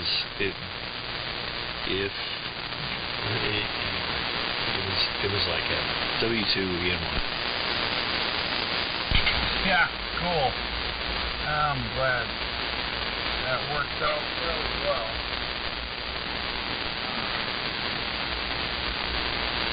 Sorry. Adjusting the transfer back to the high dipole. Well, cool beans. Yeah, I'm gonna watch that video. Anyway, you have a great night, and I think I'm gonna pack it in for now. And great job. Talk to you soon, Bob. I'll be back maybe later, depending on my wife's schedule. W1IA. Yeah, my guess is if I bail here, going upstairs, and I think I'm going to cut open a bunch of cheese. My wife made There you go. So now you can start to hear a little bit of that, you see. So I have a dip right at about 110, 120. I don't know if you can hear that over the air, but back over to you, Bruce. Sounds great. No, I mean, Gordon, you sound tremendous, really. Talk about dense audio, my God. Really, really filling out that carrier. And I like your tonal balance very much, too. Very, very full, warm-sounding audio, which is what I like. But there's good presence rise in there. The tonal balance, to me, is perfect. I wouldn't touch it at all. And just to give you an idea, well, first of all, for ID, W2GOR and the group from W2XR, I'm using a regular graphic EQ. This is not a parametric. But at 250 hertz, I'm down 3 dB, and then at 200, 160, and 125, I'm flat. Then at 100 hertz, there's a 1.5 dB lift. At 80 hertz, 4.5 dB lift. 63 hertz, 4.5 dB lift. And 50 hertz, 4.5 dB lift. And then 40 hertz on down, 12 dB cut. I just roll it off like a brick wall at that point. So, based upon those settings, and I haven't touched my EQ in years, today was the first day that I made a change. Perhaps you heard earlier, Gordon, when I mentioned that speaking with Steve, WA1QIX, he suggested that I boost the 50 and the 40 hertz bands.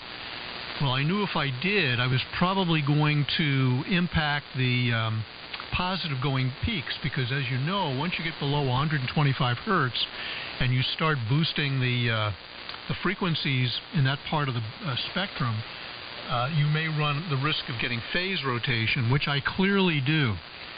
So what I did is I boosted 50 hertz from previously being 0, no cut, no boost, to plus 4.5 dB. Steve thought it sounded more pleasing. He liked that tonal balance, and it doesn't seem to have affected the positive going peaks here at all. But what band do you think, Gordon, I might benefit from cutting just a little bit to try to take out some of that tubbiness? And you could give me your answer after Dan, of course, makes his transmission. But I can clearly hear the Optimod doing its thing. I have an Optimod here. I have a 9100A. I've had it for many years. And, it's just a matter of taste, as in all things in audio. And as Dan well knows, I personally don't particularly like the sound of my Optimod, which is the older analog type of unit. And the other thing is, I've never been able to get my rig to modulate properly with the Optimod. And that has to do with the fact that this is a homebrew plate modulated transmitter with 3 audio transformers in the signal path, the input to the driver transformer to the modulator grids, and then of course the Class B modulation transformer and the modulation reactor, and you've got the DC blocking capacitor in there. So there's all these opportunities for phase shift, and I just could never get the Optimod to play well with this rig. But anyway, W1DAN and the group from W2XR. And why do you keep tripping the overload up there, Dan? No, I don't know. I just don't know. W2XR, W1DAN. That's the point. The overload circuitry doesn't have any LEDs to tell me whether I'm overcurrenting or undercurrenting. So Steve built this circuit to drop. You're doing, it's like light loading of current and overloading of current, and I don't know what it is. So it's a very, very good question. And I think that for the window of the transmitter, and who cares, guy? Just friggin' talk. Who gives a crap? Yeah, I get that. I'm going to start coming on here with like the 101 again and 6 kilohertz and start cutting eardrums. Oh no, you need like the Yaesu 101. Yeah, man. No, actually, I'm not gonna do that. But I'm kidding. But you get what I'm saying. Like, stop at the belly aching. Yeah, I do. Oh my God. Oh the Yaesu 101. Oh, I hate that radio so much. I had a cut. Your big world problems. Yeah, I got this gigantic transmitter that I can't figure out. Shut up. Access to that pot, so that I can center the receive and transmit frequency to the same number.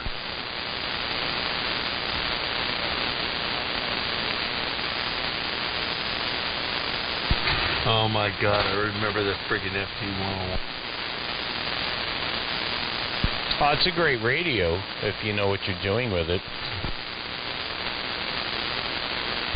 Yeah, but my point though is for it to transceive, you had to have access to that friggin' pot under the VFO in the center, so that you could.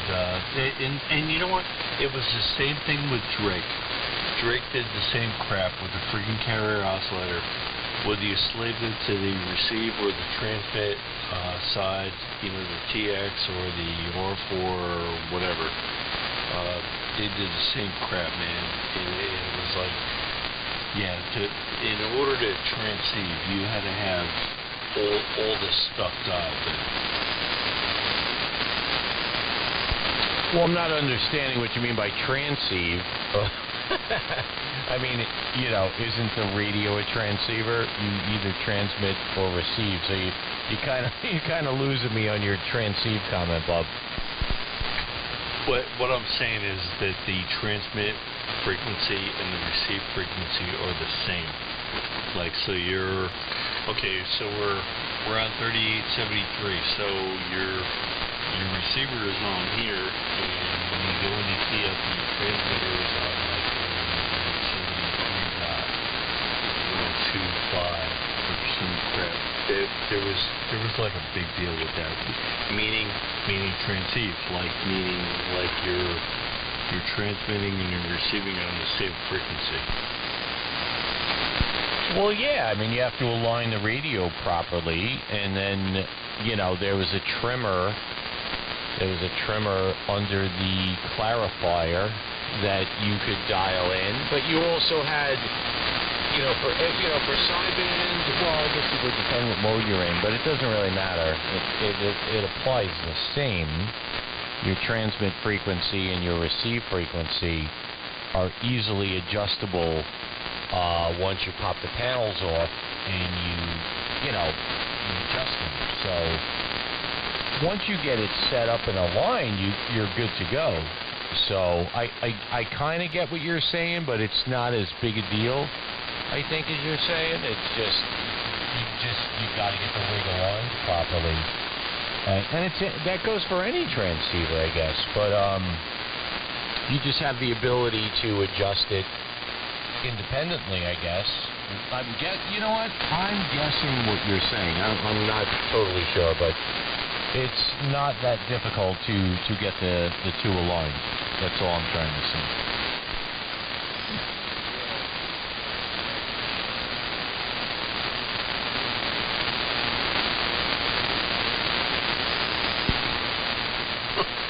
Yeah, whatever. Yeah, I get it, and yeah, it's not that big of a deal. It's just that you have to be conscious of that, and that's why I love the Drake twins and stuff.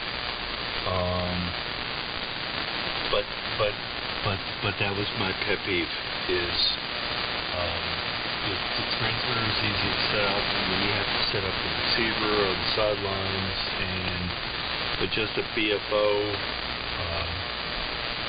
Anyway, yeah, not a big deal. And again, some newcomer is not going to be able to do that because he'll always be off frequency all the time. But yeah, I get it, and yeah, it was just it's just a task I didn't want to deal with. Now, nowadays. I mean, I dealt with it before, but anyway. All is good, man. Flex Radio, and soon to come, the Valiant is going to come on the air this week, along with the R388 at the test bench. So, life is good, man. Sounds good to me. I got to step away because I got to start getting dinner ready here for the family. So, don't know if you guys are going to be in here a little bit later, but my game plan is to return, but I make no promises because the family decides my fate. But you guys have a good night if I don't catch you. And whatever, we're clear for now. KD2BRM.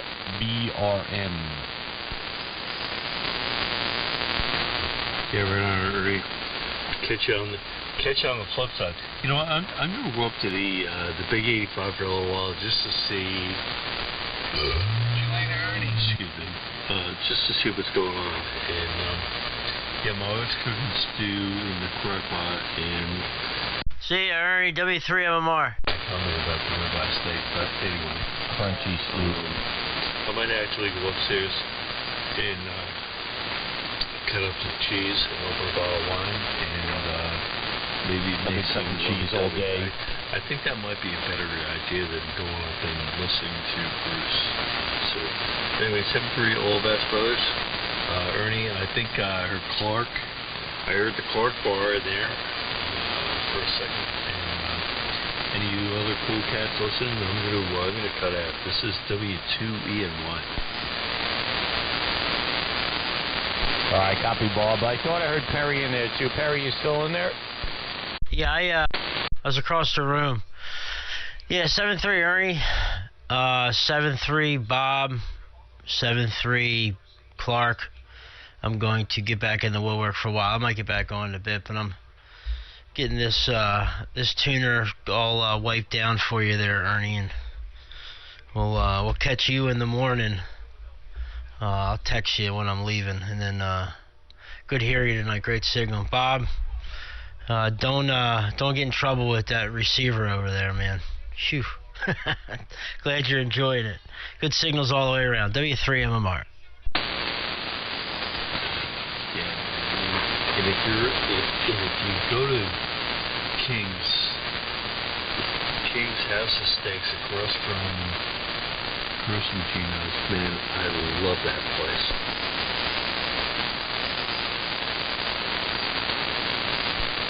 All right, copy. Yeah, Perry, all right, so we're good for 8 a.m.? Is that good for you?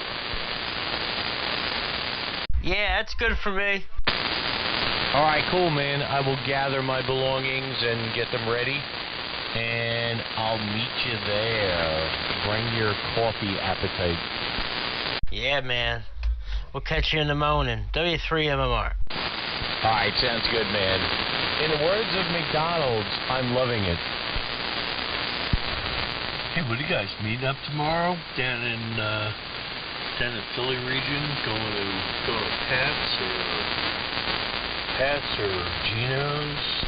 No, I'm meeting Ernest over in Jersey, over in Central Jersey tomorrow. We're making a swapola. One thing for another. I'm sure it'll be. I'm sure you'll see it soon. W3MMR.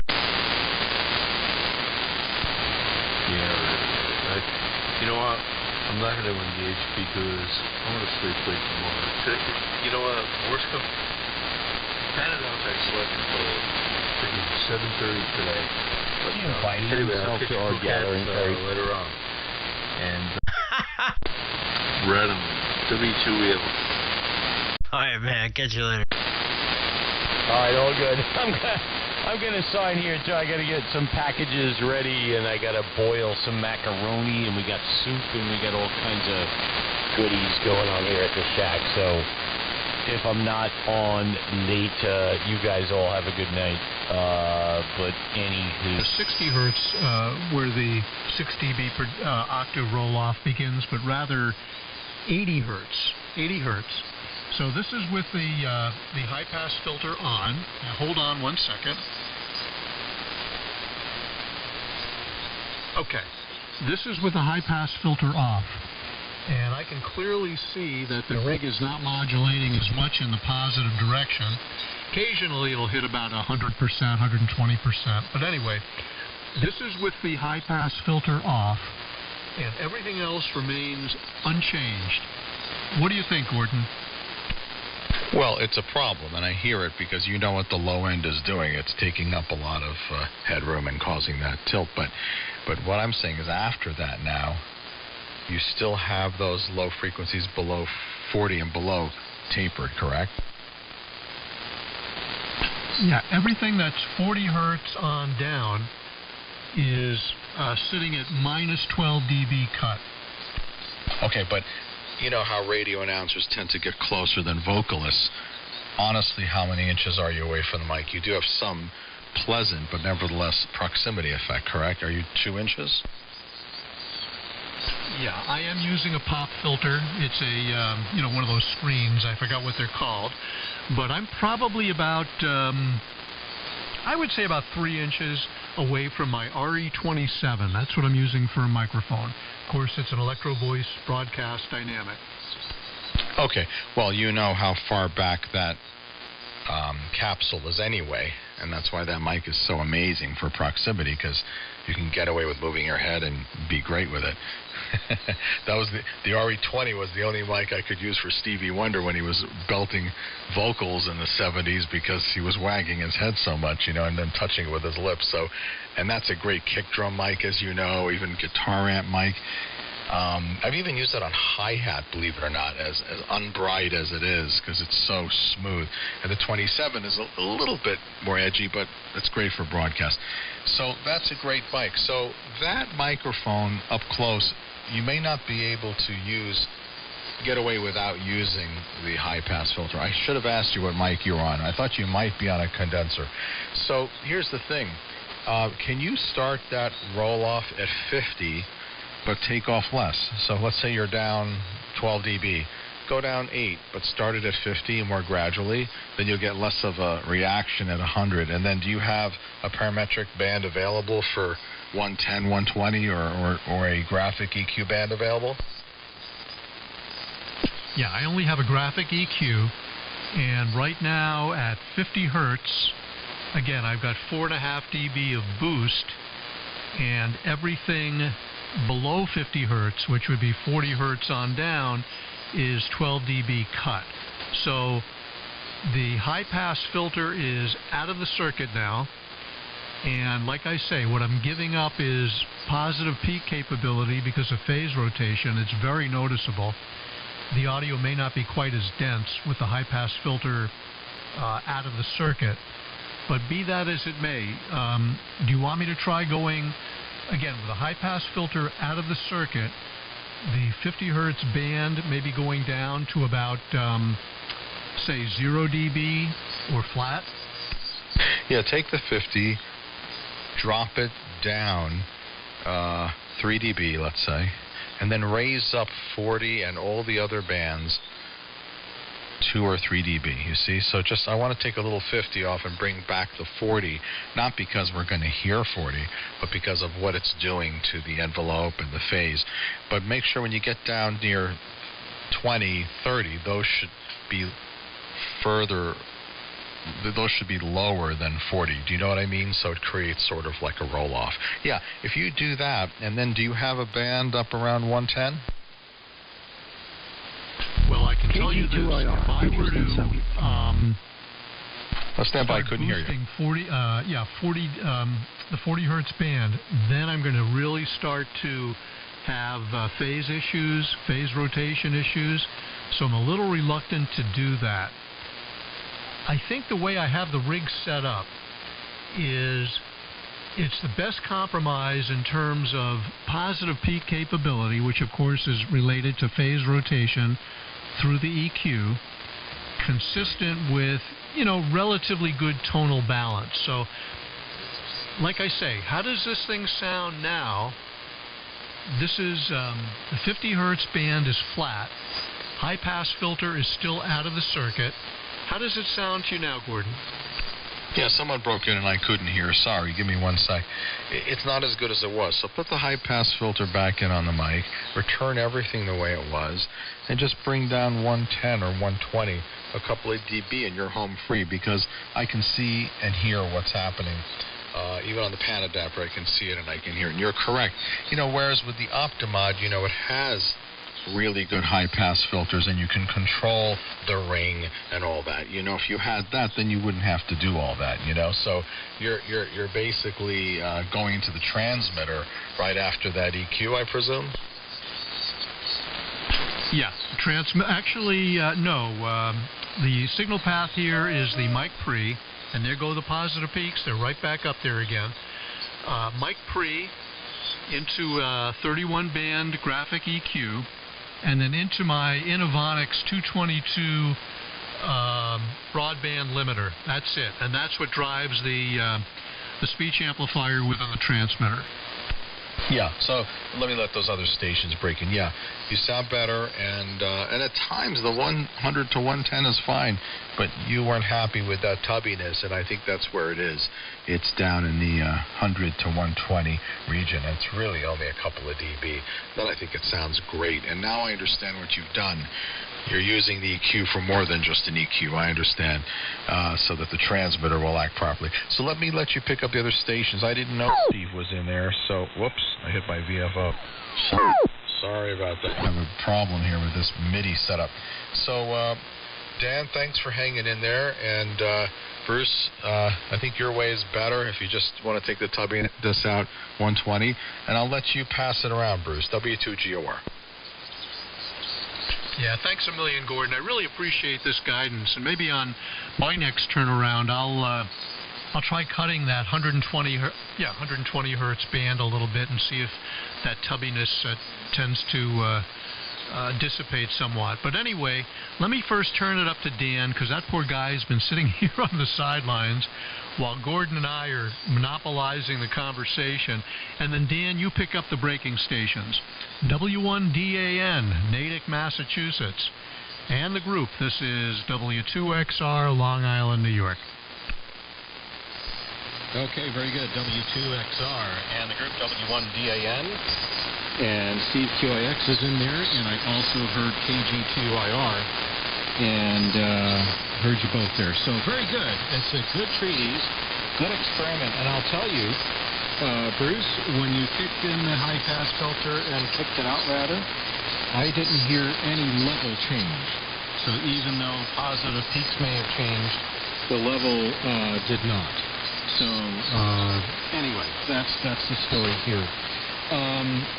Why don't we send it over to Steve QIX and see what he has to say, and then KG2IR, another recording guru, WA1QIX, W1DAN.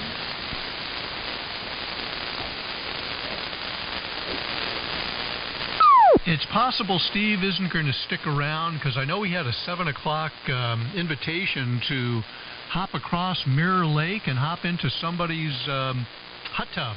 So Steve may not be with us. But, Nick, why don't you go ahead and pick it up? Oh, I didn't realize there was so many people in here tonight. Band is kind of strange, at least for me here. Hope you guys are hearing me okay. W2XR, W2GOR, W1DAN, and if Steve's heading across Mirror Lake to get in a hot tub, I think he's doing a much better thing than hanging around and playing radio. So I know he's been on some hot dates with some new acquaintances. And I hope he's having a good time. Why would he be playing radio? I was just listening to the subject matter. Always interests me, since that's what I did for a living for many, way too many years probably. And I always try to learn something new. So I just wanted to put my 2 cents in. W2XR, boy, I haven't heard you. Well, I did. I've listened to you a couple of times, but we haven't worked. And I know you're not far from me. I don't think you are. Of course, W2GOR, I ran into you, I guess it's got to be about 3 or 4 weeks ago. 3 weeks ago. Whatever. It's been a busy bunch of days. Of course, it's really cold outside. Our temperature is 23 degrees. Wow. That's a warm temperature. Tomorrow's supposed to be in the 30s. Anyway, let's see. Dan, W1DAN. Good to hear you in there. And I guess maybe, does it go to you, Gordon, W2GOR? This is KG2IR in the bushes. Well, nice to hear you again, Nick. Hope you've been well. It's been at least a month, yeah. Enjoyed our last conversation. No, not to me. I've said enough, so let me turn it over to Dan. Go, Dan, did you work out that problem? And go ahead. Oh, I will never know, and if I did, I would never tell. Hi. Very good. And, Nick, you're coming in great, gangbusters, sounding good, and I enjoyed hearing you this morning on the net. So, anyway, yeah, I got to do more work on this modulator, but I don't know why we're tripping off. So I've brought my car up to about 300 watts, and I think things are doing okay. So, but you hear the oscillation, and there's more oscillation to be had. So I don't know why that's happening. I gotta scope it out and research it. But at least I'm not down 10 dB at 10 kilohertz, which is the big advantage. So anyway, yeah. So why don't we, Bruce? Why don't we send it over to you? Why don't you make the EQ slider change? I am recording, and we may be able to send you some files after a fashion maybe this week. So, W2XR, W1DAN. Boy, some great sounding signals on the radio this afternoon, that's for sure. Everybody obviously takes great pride in the quality of their transmitted audio. It's a pleasure to listen to. Nick, good to hear your radio. Haven't talked to you probably since last year. W1DAN and the group from W2XR. Yeah, you and I, Nick, are not far apart. You're in Greenlaw and I'm in Comac. I think as the crow flies, we're probably maybe 4 miles apart thereabouts. But very good ground wave propagation this afternoon. Everybody's really loud. Band's a little noisy. Not as quiet as it was when we were on the air last weekend, Dan and Gordon. Or was it on Monday? I can't even remember. But anyway, everybody's really sounding really great. Well, that said, I'm going to leave the high-pass filter in, which I've done for years. The only change I've made, again, is to bring up the 50 hertz band from previously 0 to 4.5 dB boost. So the only remaining question becomes which band, and Gordon is the one who suggested which band that I should cut, and I have the choice here of, let's call it 100 or 125 hertz. That's the closest to 110. So why don't I try cutting, let's try cutting 125 a little bit, Gordon. Hang on one second.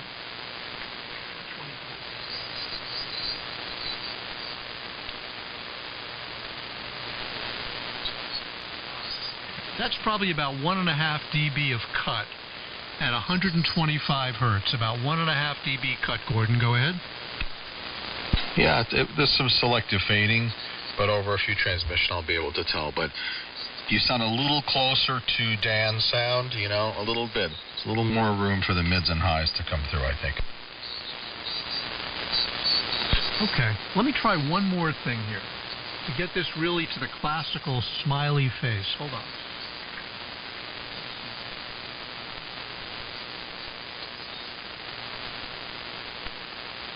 Okay, that's the classical smiley face.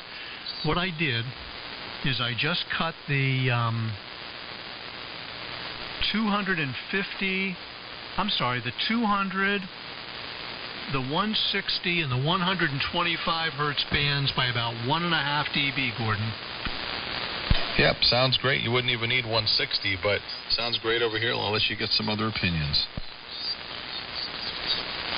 Does it sound like that chestiness or that tubbiness is largely gone at this point? Yep, it's gone over here. Yeah. All right, maybe that was it. Nick, what do you think? KG2IR and the group from W2XR. Well, like I said, we have a really clear path between us. It's nice. And Gordon, good to hear you again. I heard some other station kind of double with you. Who was that?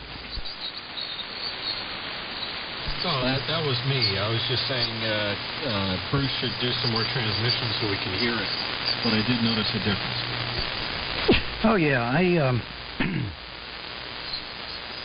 like Gordon and other people, and like yourself, Dan, we've been doing a lot of recording in the business that we're in, broadcast and recording and production.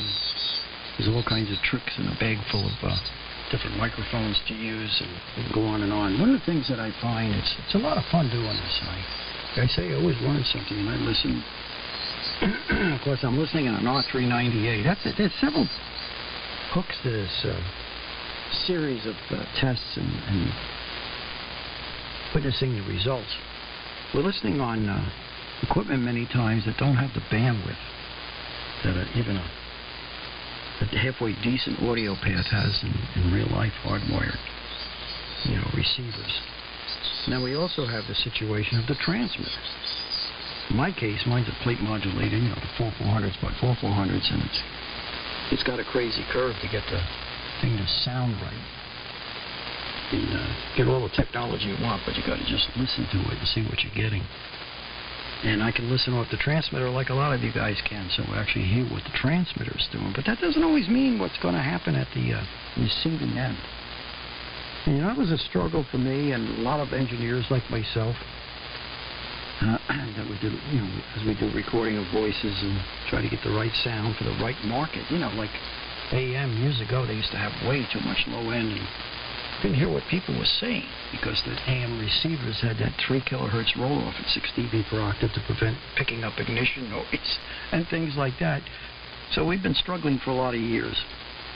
But it is nice, as you said, Bruce, to hear lots of great-sounding radio stations. You, Dan, of course, Gordon, and you, Bruce, XR, and, of course, QIX, with all their little ways and means to make good audio. It's always, the bottom line, it's all good. We're picking at little, widgets of changes we can make.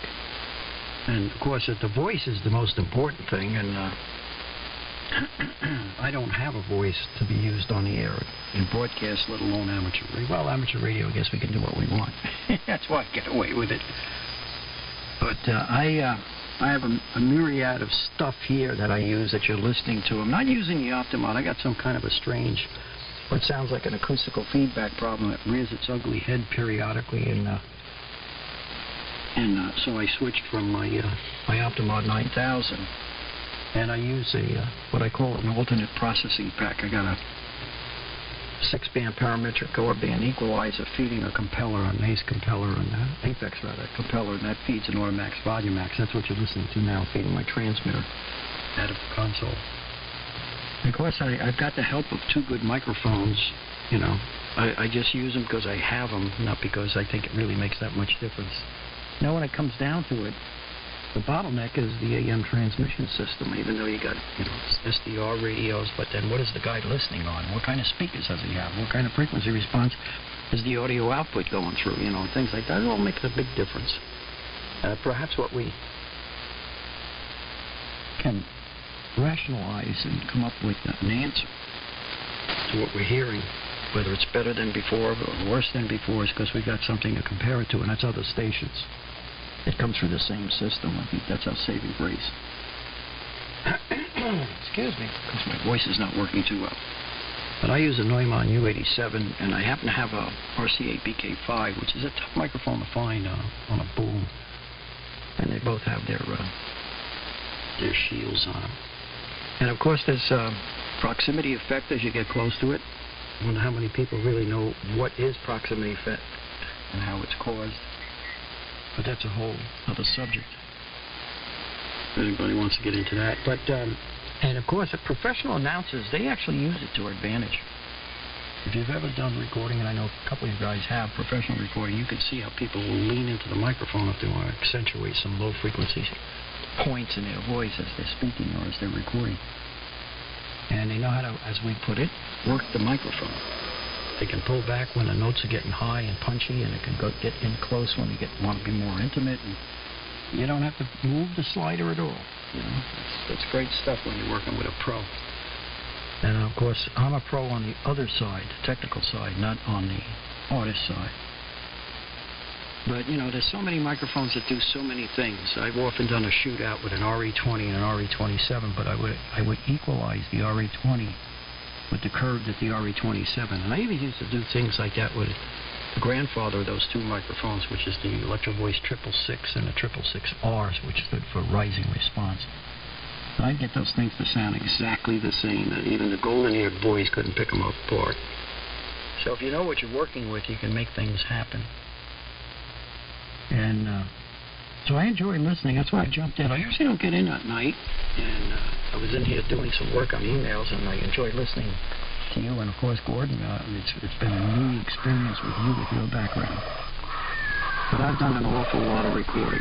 Yeah, of course, today they had picked the subject of what kind of music or radios do you listen to. And I guess I went off on a tangent, or not a tangent, but like diarrhea mouth, because that's what I did for a living. And when I really thought about that question, what kind of music or what kind of radios do you listen to? I don't have any radios in the house other than my media center, and it's got FM in it, and FM stereo, of course, from several receivers or tuners that feed the main system.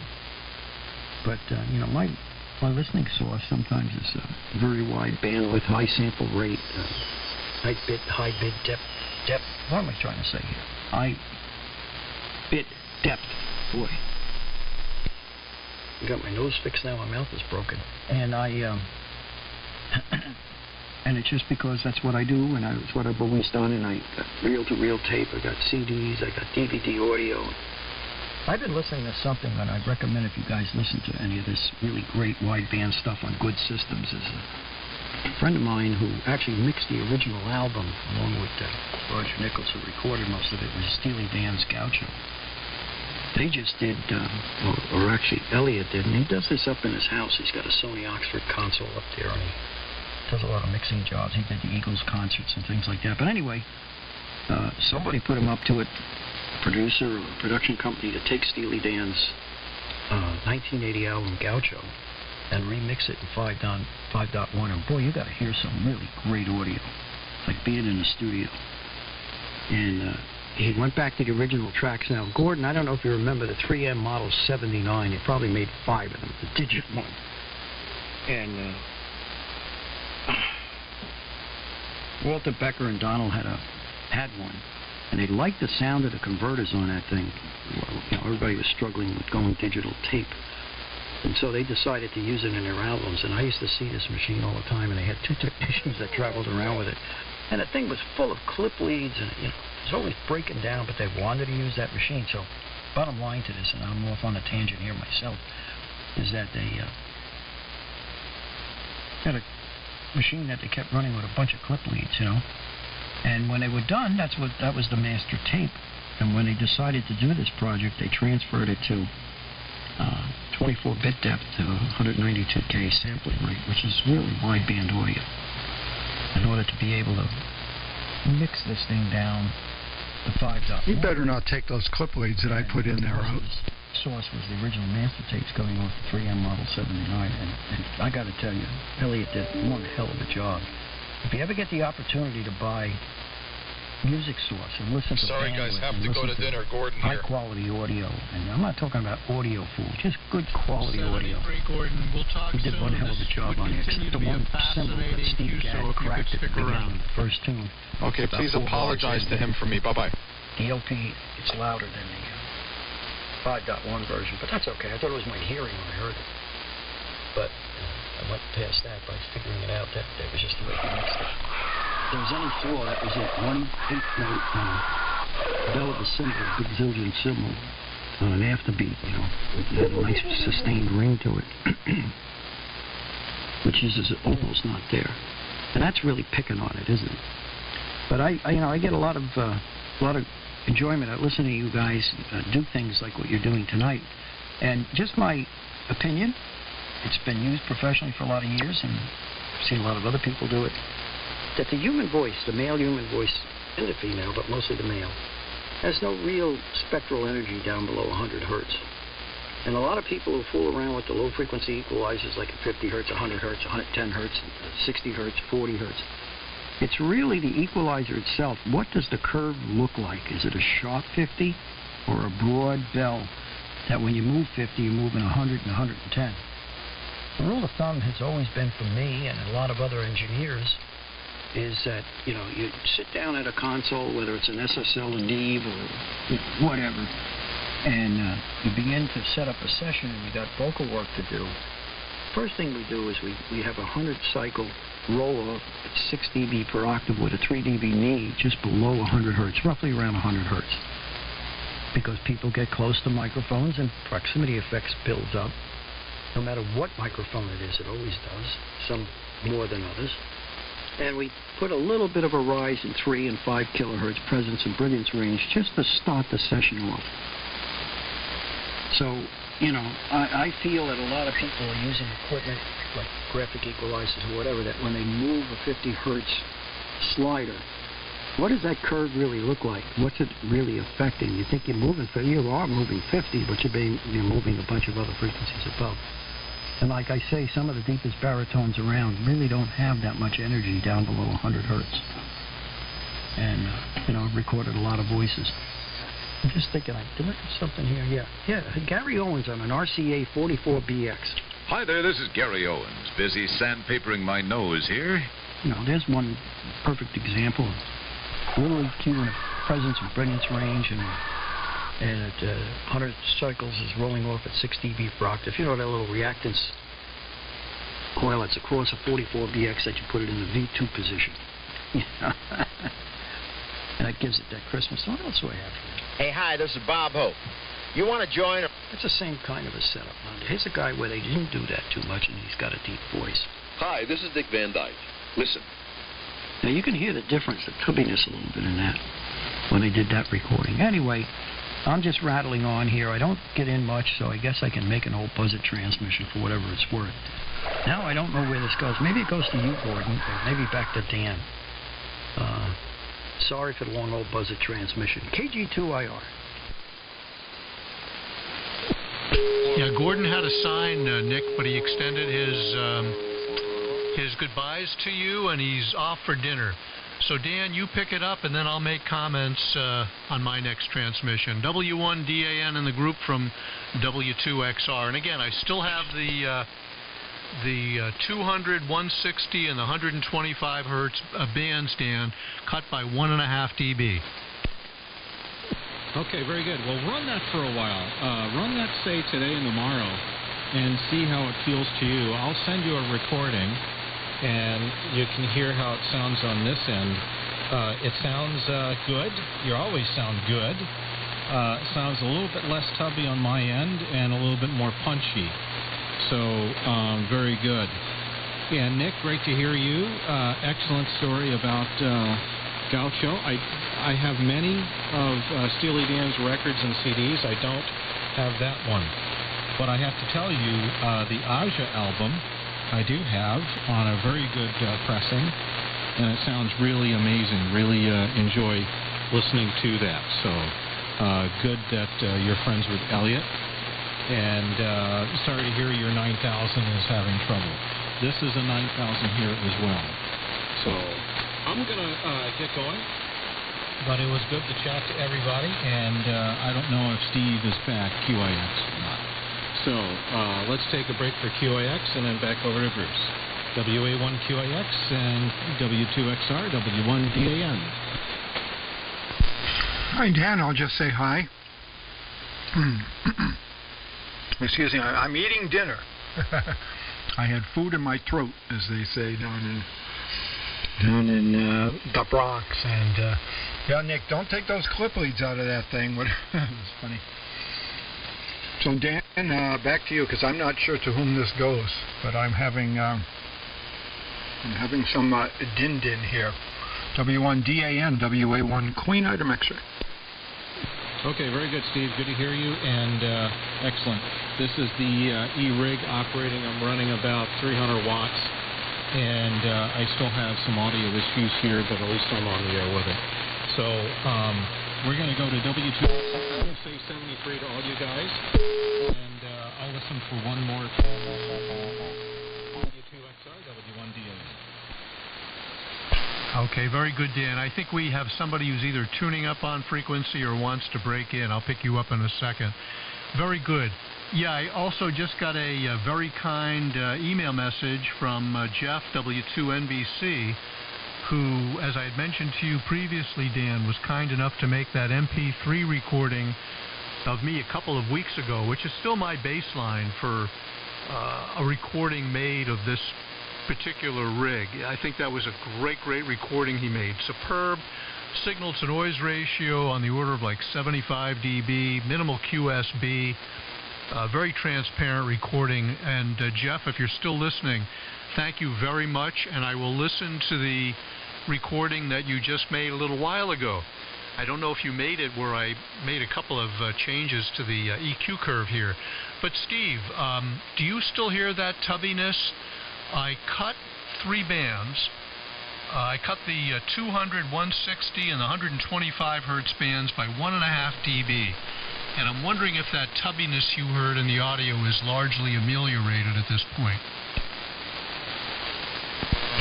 I think it is. I'm not listening on the same speaker. I'm in the kitchen here, listening on my kitchen speaker, but it sounds quite a bit less tubby than I'm used to hearing it. I like the sound.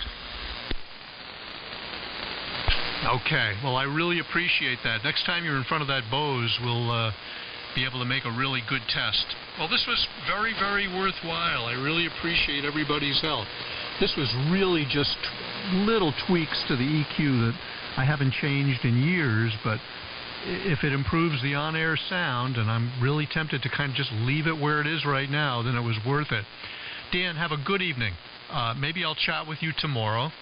I know you won't be on usually during the week. It was a rare treat to talk to you last Monday when you and Frank and myself were on the radio. That was a good conversation. And if not, I'll talk to you next weekend. Have yourself a good week. And Nick, to respond to your comments, boy, that was a lot to digest, but I happen to agree with just about everything you said. I've got, I think, all of the Steely Dan albums on LP, and I haven't played them in years, but I do remember the technical quality was really, really good. So I should drag them out again and put them on the turntable and see how they sound. That's number one. But number two, this whole subject about, audio quality and whatnot,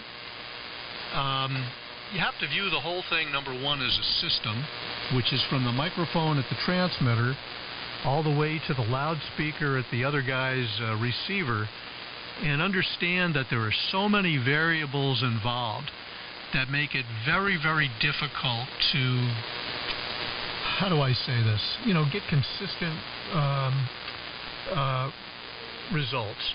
And this is also the same thing in the recording industry. I mean, you can cut a great sounding record, and then what the guy is using at home for, whether it's a DAC or a phono cartridge, is it solid state or vacuum tube electronics? Most importantly, what is he using for a loudspeaker? There's so many variables. I really consider the whole thing to be a thank you, Perry. I know you're listening right now, too. I'll look at your message in 1 second. I really consider the whole thing to be very subjective in nature. Hi, Perry. And very, very difficult to kind of really get good control over. So I guess at the end of the day, what it really amounts to is it has to sound good to us, the operator, and it has to be generally sounding good to everybody who's listening. I mean, I've heard guys who are using SDRs with, crappy computer-type loudspeakers to guys that have really, really good sound systems. Some guys even using subwoofers as part of their listening setup, which is really quite amazing. I don't have a subwoofer here, but Nick, you know what I'm using. I'm using an Altec 604C in a 612 bass reflex enclosure. And that's going to sound completely different from the type of speaker that Steve has or that somebody else has, maybe a direct radiator with a subwoofer. But, at the end of the day, it really depends upon how it sounds to you. And again, what the general consensus is among the other receiving stations out there. And on that note, I'm going to turn it back to you there, Nick. KG2IR in the group from W2XR. Hey, Nick? Yes, sir. Yeah, you were talking. Guess I'm running too much current in the other room. I'll get it later. Go ahead, Nick. You were going to ask me, oh, I guess you're going to make an adjustment. The Altec 604s, that's the Altec sound and Uri sounds. Puts the audio right in your face. So many recording studios and artists and producers, engineers now use those for mixing. I was kind of chuckling to myself, and you made a couple of good points. Every system is different that you're listening on, and in the professional end of the business, especially when they're mixing music, and they got a certain market they're appealing to, and they want to make sure their sound is good, and what do they listen to? They start off on the big speakers when they're doing tracks, huge speaker systems, very loud so you can hear detail and all that. And then they begin to whittle down as they do mix downs, and it comes down to all the sophisticated equipment. I don't know how many of you have been in large recording studios with big consoles and stuff, and they say tons of money have been sunk into it, multi-track machines, digital and analog, and big consoles, and Pro Tools, and all this kind of stuff they're using today. Even the radar, multi-channel recorders, and all this stuff. But anyway, the bottom line is that you often see, and they ended up selling an awful lot of them, and you can look them up on eBay, talking about speakers and listening to the final mixes to see if you really hit the mark that it's going to be able to play out on almost anything you play it on and still appreciate what you did as an accomplishment of a finished mix, is the Yamaha NS10, which is a kind of a near-field speaker that's used on the console over bridge, and they make their decisions listening to those particular speakers. But what's really funny is you have to have three, not one, not two, but three layers of no other brand but Kleenex tissue taped over the tweeters. So you see these beautiful speakers, you see this beautiful console, and you see tissues that are taped on the top tweeters to get the right sound. So when they make a decision on a mix, they listen to the final mix on that. They say, well, now I know it's going to sound decent no matter what it's played on, the high-end system, car radio, FM, whatever. And that's been, for years they use it. They still, now there's other companies like Cap and Rogers and Proac that have attempted to make some decent near-field speakers to be used in mix downs and edit rooms, but even more importantly in control rooms, so that they get a good judgment call onto what they think the final mix will sound like in almost any environment, in a home, in a car, or wherever. And I remember many years ago mixing hot rock and roll 45s, we had put as much level on as we could and make sure we could hear everything. The final mix was listened to. There's a Spock speaker. I think it was 6 inches in diameter, an all-range speaker in a small box that just was a little bit bigger than the speaker. They were called Auratones, A-U-R-A-T-O-N-E. I don't even know what the hell they were made for, but boy, they found their way in every studio, especially mixing a mono 45. You'd have one of those things sitting in the middle of the console. You'd get done with all this fancy equipment and mixing, and everybody's gathered around the Auratone, or Auratones if it was in stereo, and listening on that. If it sounded good on that, And then a lot of the producers and engineers and people like myself had cassette machines in our cars, and we'd take a rough mix, and on our way home we'd plug it in there and listen to it to see what the balance is, all that stuff.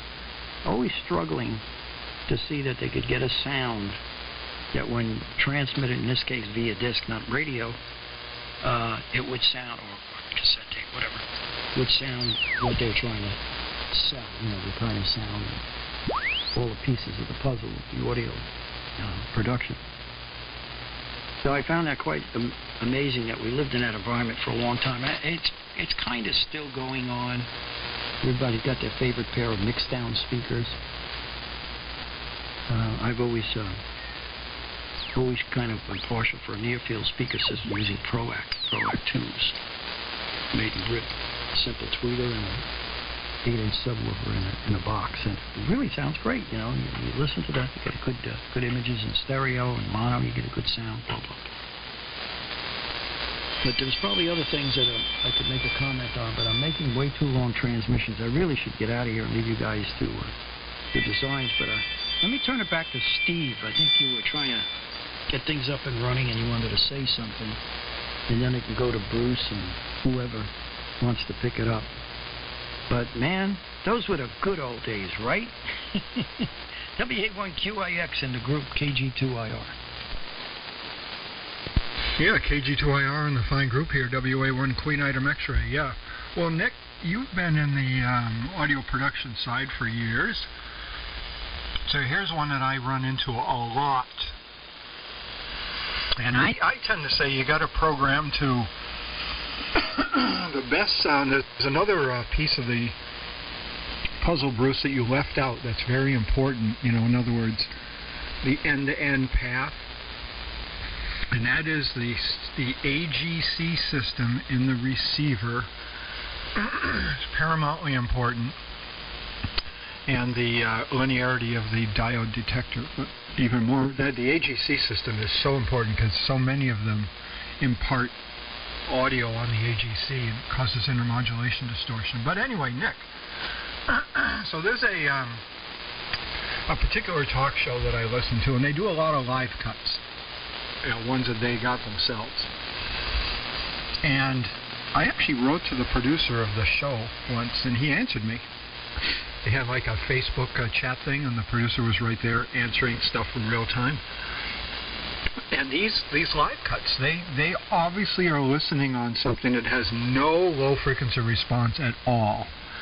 Because on my system here, which is a Bose, you know, it goes down to 45 cycles, and it's flat down to 45. One of the home speakers I worked on. When they play these live cuts, there's so much rumble in them and low-frequency noise. I can't hear the voice. You literally can't hear it because the speaker is shaking practically with all this low-frequency stuff.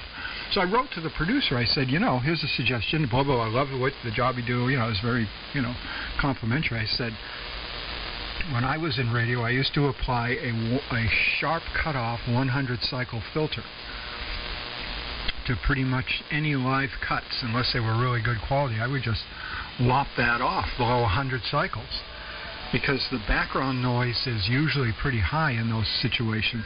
And I said, these, and I mentioned 3 cuts that he had played. I said the low-frequency noise was louder than the voice and very hard to understand what the person was saying. And so he wrote back and said, "Oh yeah, I was real busy and I didn't have time to apply the low-cut filter." I've been listening to this show at least 3 months since I made that comment. All the cuts are still full of all this low-frequency stuff. If they're made outside, there's just a lot of low-frequency artifacts in the background in cities of outside recording. What would you do in that situation? Would you lop it off or leave all that crap in there? AB3AL. Your AB3AL. Just what you said, Steve. And, even in recording studios with air systems, whether it's air conditioning or heating systems, there's a lot of low-frequency rumble that these wideband recording instruments, starting with microphones and, of course, all the electronics, pick this up equally as well as everything else. And when you start using a lot of hard limiting and compressor, and most of them are broadband, compressor doesn't know from one frequency to the other. So if you've got a good low-frequency amount of noise, that's going to trigger the compressor to lower the gain. So that's a big problem. And yes, as I said, most of the time, a lot of us, we sit in front of a console, we put up microphones, we're going to be using live voice, that we're going to record tracks, artists singing or narrative, whatever.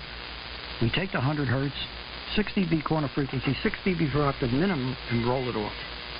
The only time we do anything where we bring that back again is on a sound effect, where we're getting energy. If you're recording Ernest Ansame and the Swiss Roman Orchestra playing the 1812 Overture, and they're firing 60mm cannons, black powder cannons, and they want to record them, you can't roll the 100 cycles off. You got to capture as much as you can. You can always do it in edit.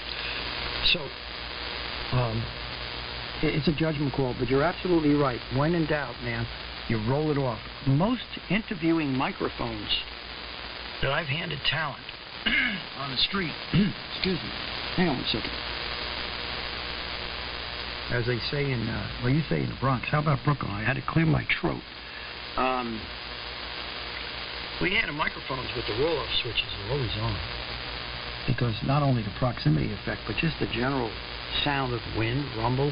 Because even with windscreens on, you still get the triggering. And if there's any program chain that has a compressor, AGC network, like you say, and it happens in the receiver, but it also happens on the record end, it doesn't know from 20 cycles, it doesn't know from 10,000 cycles. If they see a certain level, it's going to start to do gain reduction, which, of course, there goes your level. And unless you got selected like an Optimod 9000, which has 6 bands of limiting, you're going to have a situation where you're going to be changing the gain of the material you really want to be working with. And just generally, you know, if you're in a noisy environment, that's the first thing. Well, most of it's low-frequency energy. So you're 100% right. And that station was breaking in. Go ahead. This is KG2IR, the 83 station, I think it was. GCR with a comment, too. Yeah, AB3 AL. You know, we spoke before. Mike down in Maryland. I'm not a professional recording guru, but I'm actually an IT guy. I guess a lot like Steve. But somehow I got roped into, because I've got a lot of equipment for a hobby, recording a lot of local bands. You guys were talking earlier about the signal chain being from the microphone all the way to the end listener. And the one thing I've got to get a lot of these guitar players to understand is there's only 3 basic guitar amplifiers. And all the sound is in the speaker. The cabinet doesn't matter so much. It's the speaker. And I've started taking DIs of the amplifier output and running it through impulse responses of all the different speakers just to prove a point to them. It also helps them out too, because if there's a particular sound they're looking for, and I start running their DI through a whole bunch of impulse responses,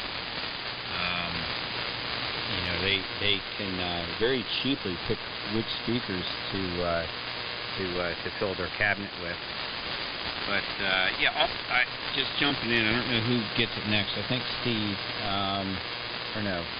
Yeah, I'll pass it back to you, Nick. And that U87, is that a old one, or is that one of the newer remakes? I have one of the newer remakes. Just curious. I think it's my turn next. Hey, I have a comment. Well, there's a comment, and you're right, Bruce, it should go to you. So let's go hear the comment and then turn it over to W2XR.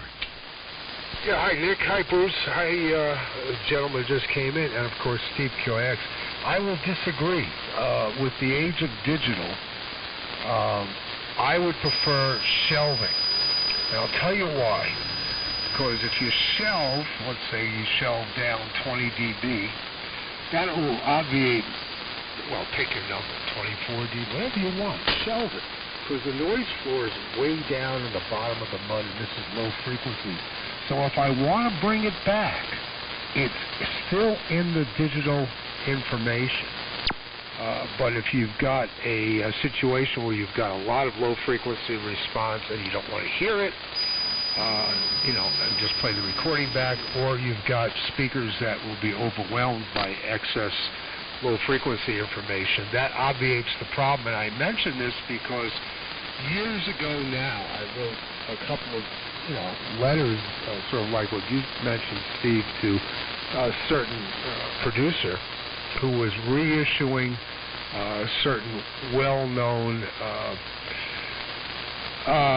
recordings that I kind of thought I knew because I had the LP and I had a good idea what was there. Notwithstanding the compression that's always on LP, and which brings the bass up, you know, when you listen to it sonically, it seems like there's more bass. But I ran the FFT on the recording over time, and there was nothing below 40 cycles. It had all been scrubbed off, yet these recordings were known to me to have really good low frequencies below 40.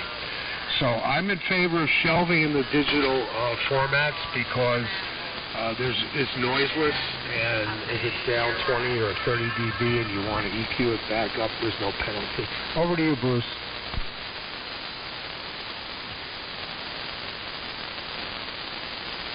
Whoa, I just tripped my plate overload, and I just had to reset it. That doesn't happen very often. Thank you, Bear, and good evening, WB2GCR, and the larger group than it was before. This is W2XR, and good evening to AB3AL. That call sounds very familiar. Well, yeah, I appreciate the fact, AB3AL, I don't remember your name, that you agree with the comment that I made, that you have to view the whole thing really as a system, from the microphone to the loudspeaker. And that's why this whole thing about audiophiles is really a lost cause, because the whole thing is such a completely imperfect science. Nick can make a recording that will be absolutely flawless, listening to it in the recording studio. Thing has been mastered. It's now in a deliverable format. It's ready to go out and make a lot of money, let's hope. But you can have 10 different guys who obviously have 10 different playback systems. One guy may be using horns. Another guy may be using electrostatic speakers. Another guy may have planars. Another guy may be using a subwoofer. Another guy may be using electronics that are somewhat rolled off. Another guy may have a phono cartridge or whatever that's somewhat bright. And then, of course, it goes on and on and on. And I just view the whole thing as nuts. And as Bear knows, I've been involved with building my own gear for, 30, 35 years, my own playback gear. And I build it for myself in terms of how I want it to sound. And I've got a very good friend who also builds his own equipment. And I listen to his system, and he loves the way his system sounds. And I personally find it completely unengaging. It just doesn't do anything for me. He's got these little... I forgot the name of the loudspeaker, but probably similar to what you have, Nick. Something British made, something like a PROAC, maybe a Rogers or something like that. What was it, Bear? The LS5s, LS6s? You would know. LS3s, whatever they were called. Push-pull vacuum tube amplifiers, big subwoofer. Just doesn't do anything for me. So, again, at the end of the day, it's all a matter of what you want. I'll say it again, it's an imperfect science. And as far as the media goes, it's really a shame that, as far as I know, there's no deliverable content that is 92 kilohertz, 24-bit, or 184 kilohertz, 24-bit. Because from what I understand, and I've never heard those formats, but from what I understand, digital audio at that sampling rate with that word length is essentially transparent. In which case, the whole concept about vinyl records sounding better than Redbook CDs or 2-track 15-inch per second analog tape, it probably all goes away. And I have heard some of these 2-track 15-inch per second CCIR, IEC equalized recordings that are made from probably not the master, but probably from the work part. And I'll tell you something, they sound amazing. They sound incredible. It's the best audio I've ever heard. But they're very expensive, and not everybody is blessed to have a good 2-track 15-inch per second analog tape recorder. But I also have 2 master tapes here that were given to me by a guy about 20 years ago, who unfortunately is no longer with us. These are not dubs. These are not work parts. These are actual master tapes. And when I play them on my Ampex 300, that is something to hear. It's the most amazing audio I've ever heard. You talk about the stereophonic effect in terms of width and depth and clarity and everything else that, you know, audio enthusiasts use to rate a sound system, it's all there in spades. It really is. Nick, I think it's your turn. KG2IR and the group from W2XR, Long Island, New York. A lot of great comments tonight. Unfortunately, I've got to get out of here. I got the dinner call. I actually got it about 5 minutes ago, and I just said, I'd like to sign out. Important points made by everybody. Enjoyable. QSO. I hear a couple of stations underneath us playing music, but they're so far down, it's just like accompaniment. Signals are so strong. It's just great. Anyway, we could go on and on with it. Well, Bruce, we live close to one another. One day you ought to take a ride over. Because I'm running a 351-2 Ampex, and I'm also running a Ampex 350 full-track mono in its original console, and also an Ampex 354.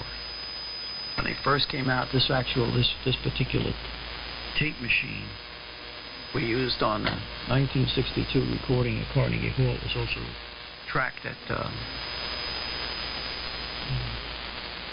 A&R Studios in New York with Phil. The girl from Ipanema. I actually have that machine here sitting on the floor. It's all aligned and working as good as it did the day we got it shipped from Ampex Redwood City to Carnegie Hall. So one day we'll get together. I run M&K 5.1 speakers. Actually, it's 11.2 with 3 subs. You know, all the whole crap here. Media room, and in that media room I have the Proax, and I've got vacuum tube audio chain to, you know, with citation 1, 2, 3, and I run Bryston 3Bs and 4Bs and 2Bs and 5.1 system. You know, it just goes on and on. I just go nuts with this stuff. But I have a lot of master tapes. I have a lot of tapes that I've made on 2-track quarter-inch. And I used to run with Studer a lot, and the only thing Studer I have is a professional recorder, CD recorder that I can put PQ cell code on. But an Ampex 200 or an Ampex 300, wow. That's going back, and those are good sounding machines. Anyway, 7-3 everybody. Let me get out of here, and I don't mean to leave because you came in, Bear. Good to hear you. We haven't talked to each other in a while. And, man, I don't know where this goes next. Maybe Steve wants to make a comment, and I'm going to turn this thing off after I hear a few comments and just go have some din-din. I'm getting hungry. WA1QIX if you're there. And I guess... someone asked me, I guess it was AB3 AR, is it? About the Neumann U87 you're hearing right now. It's an older model. It was made, let me see, I have a number of them, or I sold a bunch of them. This one is probably, got to think of the date. This is the one that has the screw on the top that holds the shock absorber. So it's a later one. It's not the real early ones. But I would say it's about 10 years old, 8 years old. And it's like new in the box. But you're also listening to an RCA BK5 ribbon. There's 2 microphones on it.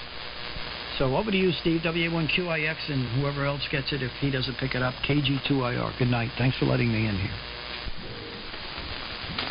All right. Good night, Nick. Yeah, I'm signing out, too. I'm actually going over to my neighbor's house, and he's got a hot tub outside. It's going to be interesting. I think it's cold out. It might be too cold to go in the hot tub, but he claims it's going to be fine. So we're going to go out and do that. So 7-3s all the way around.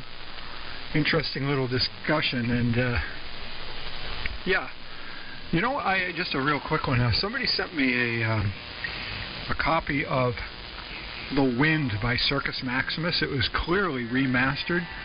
And I was playing it through the Bose speaker. It's the best. It is the best sounding recording of that song I've ever heard. I have the album. I have the original album by Circus Maximus, and this digital copy, obviously came off a CD. It is unbelievably good. They did a very nice job of remastering it. So I don't know who did that, but. Nice job, I've got to say. Anyway, 7-3s. I'll be listening out for a couple of minutes before I leave. WA1QIX here.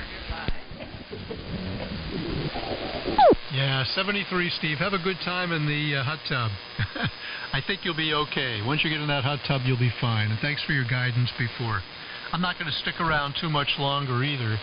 I think it goes over to a Bear and then over to AB3AL. And I hear some pet sounds from some lid on frequency. This is W2XR. Oh, yeah, by the way, Bruce, that girl I went out with last Saturday night, I mean, she was nice and we had a lot in common, but she thought I was too smart for her, which she actually may have had a point there. I was thinking, she's not all that smart. She said, oh, you're way too smart. You're going to get bored with me quickly. But so she didn't want to go out anymore. But we had a really good time. But, you know, hey, sometimes that happens. That's not the first time that's been said to me. So, and there, you know, you do have to have, you know, some degree of intellectual compatibility, and it really wasn't there. So I did want to answer that question. WMQA. That's too bad. That's too bad. You'll make the right connection, Steve, eventually, and probably sooner than you think. And certainly when you least expect it. Another conversation for another time is how I met my wife. So you never know. And that's too bad. I think she would have found you to be a very interesting and fascinating companion, that's for sure. Well, thanks for the kind words there, group. Or, Bruce. Yeah, we'll see. Yeah, probably will meet somebody when I least expect it. There's a couple women, a couple of singles I've discovered who I've been playing pickleball for a while with and didn't realize they were single. And a couple of them are kind of interesting, and they're very athletic women as well. Anyway, I got to go, and we'll talk to everybody later. Have a wonderful night, and catch everybody around. 73, Steve. You'll be fine in the hot tub. I've got one, and I'll get in it all the way down to negative degrees. All you need is a little bit of whiskey. And keep playing pickleball with the ladies. They love that. AB3AL. Very good. Yeah, go ahead, Bear. Yeah, hi, Bruce, and the AB3 station. Yeah, I just wanted to make that comment because I like low frequencies. I'm big on low frequencies. So, am I getting into my smartphone? I am getting into my smartphone. Oh my. Oh, that's funny. Stupid smartphone. Yeah, maybe I'll start calling people.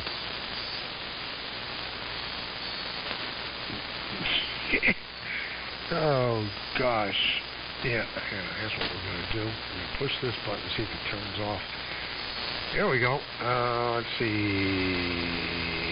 Oh, darn. Whatever. Leave it alone. Yeah. I just wanted to make the comment on that because I like low frequencies. And for example, I have a harpsichord recording where you can hear a little bit of rumble in the room in the background. It really adds something to the recording. You know, it's there. And you'd probably sense it if you were in the room at the time, if you were paying attention. But I like it. But I'm upset that certain recordings absolutely have a high-pass filter set at 40 cycles, and there ain't nothing below it. I mean, there's really nothing below it. You know, all the way down to like, you know, the minus what is it? You know, whatever the 16, 18, well, 16 bits on the Red Book. So anyway, that's my comment. I prefer shelving. So you heard it here first, and I will get a special award from the AES for pushing this this concept. Over to the gentleman in Threeland. And I didn't get your name. The handle here is Bear Baker, Echo Alpha Radio. And like Bruce, we both do ham radio and audio. Whoa.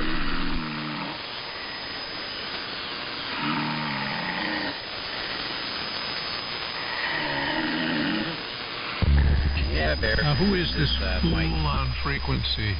Mike. I'm just outside of Baltimore. whatever you want to call him. Work before. I'm getting a stomp on the floor, so that means I need to go upstairs and clean up the kitchen. He's listening to himself on his SDR.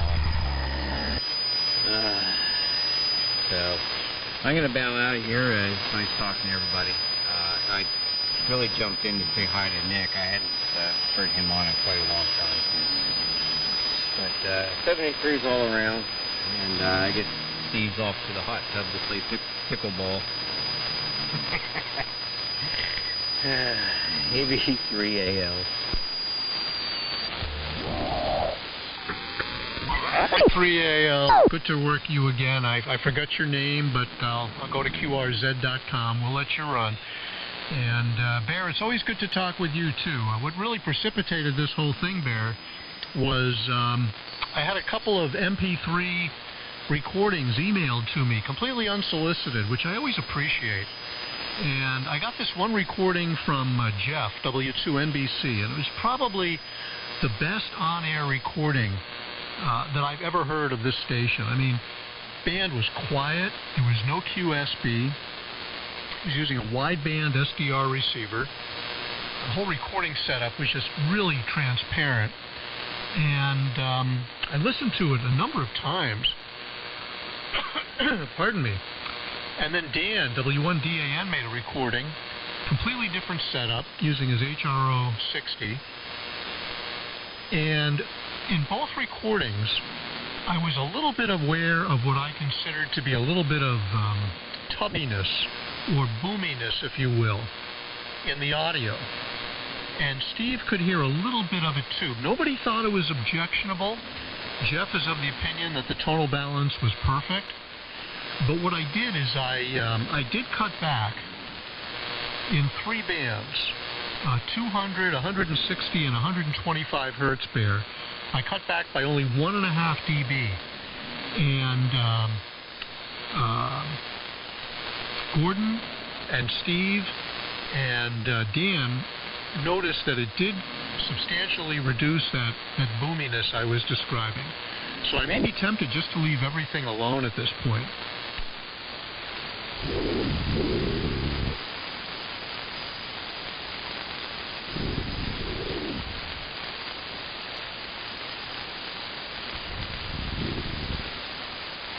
I think I was just talking to myself. Bear, are you still around? Bruce, stand by a minute. I got to take care of something. Will do. I'm just going to check the tuning on the rig in the meantime. It's nothing changed at all. Perfect.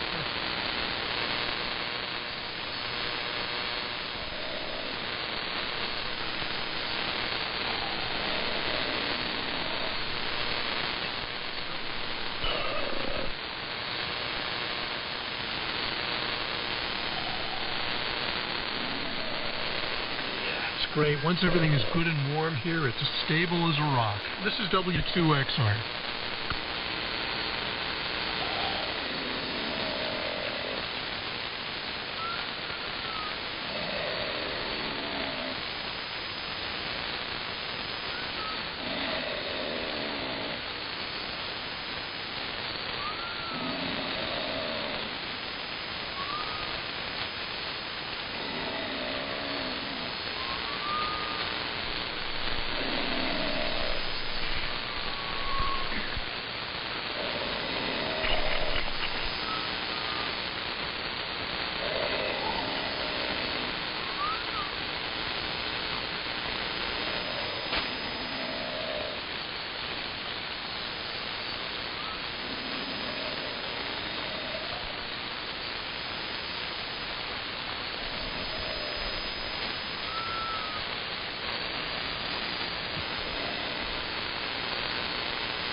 Yeah, W2XR, I may have to break off for a second. Yeah, no problem, Bruce. That was an interesting discussion on that topic anyway. 1 Boston 3, Romeo Hotel, Romeo, KB3 RHO. You're near Pittsburgh, calling CQ75 AM phone. Listen. And, oh yeah, you didn't send me an email on that SDR. I was thinking of sending one to you anyway, but I didn't get to it yet. So if you're actually still interested in that, shoot me an email. Yeah, boy, you're really barreling in. Very, very good quality signal this evening at this point, I should say. WB2GCR from W2XR. If you want, I can send you that MP3 file that Jeff was kind enough to send to me a couple of weeks ago. That's the one I sent to Dan. And Jeff had sent me an email, I guess about almost 2 hours ago, where he sent me another MP3 file. And I have not played that yet, but I really appreciate that, Jeff. That's for sure, if you're still listening. But like I said, Bear, that initial MP3 file that Jeff had made of my signal was like under ideal conditions. It's the most transparent recording I've ever heard of this transmitter. But like I said, I just cut back 1.5 dB in the 200, 160, and 125 hertz bands to hopefully either reduce or eliminate that little bit of boominess that was still in there. Yeah, W2XR, WB2GCR. Yeah, I've heard you in person, so I think that you've got a warmth in that area that I don't have. So, it's kind of there, but you sound good now, and Jeff sends some nice recordings out. No, I don't need that right now, but I appreciate the offer. No problem. And incidentally, what was the gig on those 3-500Zs? Did you pay for something and you ended up with empty boxes? Those are 4-1000 boxes on the side. I don't know why I thought they were 3-500s. I think one of the boxes did say 3-500Z, but at any rate, did you get ripped off or something? Yeah, hold on, I'll explain.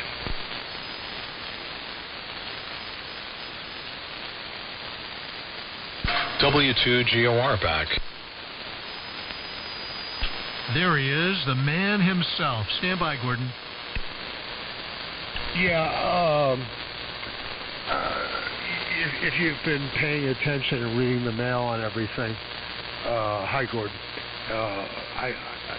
I walked into a deal up in Vermont and bought a fair amount of things. And on the way out, I forgot 4 boxes of 4-1000s. So I had to go back and get something else, but the people who were involved with the sale, which was the sale of an SK estate, didn't have to be there for me to pick it up. So I said, well, can you leave the boxes, and I didn't say with the tubes, but I should have said with the tubes.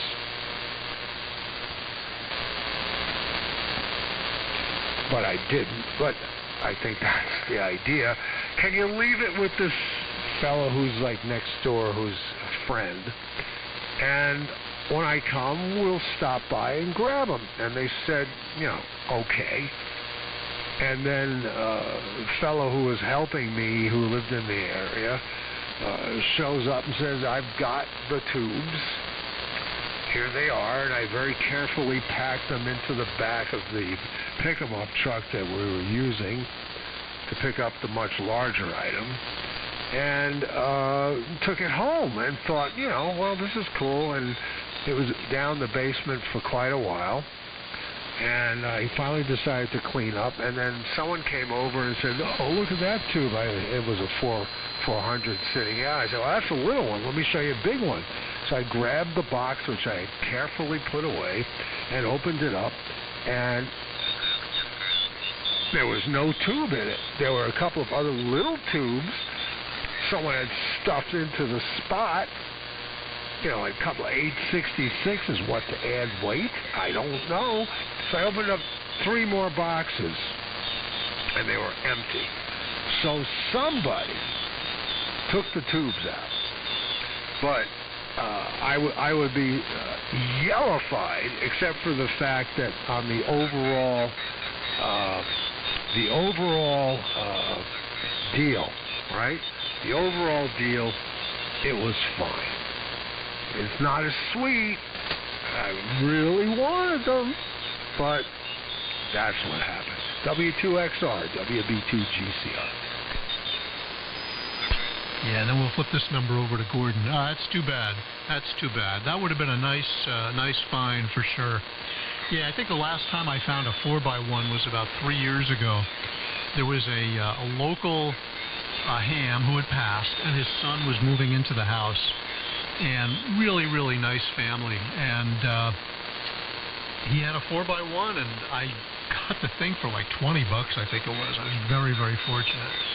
And a lot of other stuff that I got as well, but they're not that common anymore.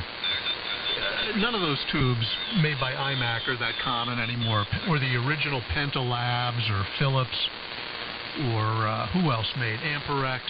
I guess that would have been Philips as well. Yeah, I mean, you and I both remember the days 30, 40 years ago where this stuff was very, very common. And the 833As that I have here, I've had them for probably 35 years.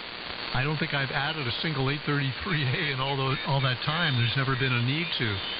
But after we pick up Gordon, and it's your turn there, Bear, I'm just curious if you're going ahead and building up that big plate modulated transmitter. I think it was you. I know that Brent is going to be building one up, W1IA. But I think you were mentioning about, pardon me, going in that direction too. W2GOR and the group from W2XR. Okay, and good evening, Bear. Hope you're doing well. Everybody's sounding great here. Sorry I had to run off to dinner before, but she had made some elaborate, delicious meals, so wanted to be responsive to that. I still ate kind of quickly because I was excited to get back on here to catch you before you left. Just one quick question. I had suggested that you lower by a couple of dB, 100 to 125. But did you also lower some frequencies above that? Because if you did lower in the 200 range, let me know. Yeah, what I did, pardon me, I lowered 200, 160, and 125, Gordon, which were previously flat, 200, 160, and 125, and I lowered them each by by 1.5 dB. Yeah, I personally, it's all about taste, like you were saying. I was listening to you on the SDR downstairs. But to address your concern about the tubbiness, that was addressed, I think, enough with just the 110, 125 hertz. I say that because the 200 is very important. People look at it like the mud frequencies, 160 to 180. We always lower them in audio mastering. I don't that much because there's usually something else wrong. But that's where a lot of warmth is in your particular voice. And I would put it back, and the 160 I would put back, and just do that little adjustment because you lost a little mojo down there. And sometimes psychoacoustically we think that frequencies that are lower, that are higher are actually lower, and lower are higher. So I would put that back because the warmth is a little bit gone. It had a really nice character when you first came on tonight. I think you really only needed 2 dB down at 120. But that's your taste. You'll listen to it. I don't have a recording, by the way, when you first came on, but I heard you talking about recording. So I made one despite some QRM. You'll be able to discern something from it, from a station up in Vermont. I have 2 short clips. I'm sending them to you right now by email. But that's my 2 cents. Only because it's not about my taste. It's just to address your complaint about the tubbiness. W2GOR. Yeah, Bear, can I have it for 1 second? Please deposit another 25 cents. Gee, I would have given you 50 cents. Very good, Gordon. Okay, what I did is I just took your advice and I just set the 200 hertz and the 160 hertz bands back to where they are, so there's no cut. So all I'm running is 1.5 dB cut at 125 hertz. How does this sound to you, my friend? You know, with the selective fading, it's hard to tell. All I know is it needed that, but I can't tell you. And you know, I have a box called the Monitor ST. It's made by Chris Muth, who's a great mastering engineer who started Dangerous Audio. You guys may know it. And do you know he put a purple knob in the corner that doesn't do anything? It was a commentary. It was so funny. And it's a little secret in the recording industry. And sometimes, just to keep our sanity, when we have a very finicky, and I'm not saying this is you or me, but when we have a very finicky novice in the studio, we'll push that button and say, do you like this or do you like that? And it really isn't to mock the person. It's just to keep our sanity.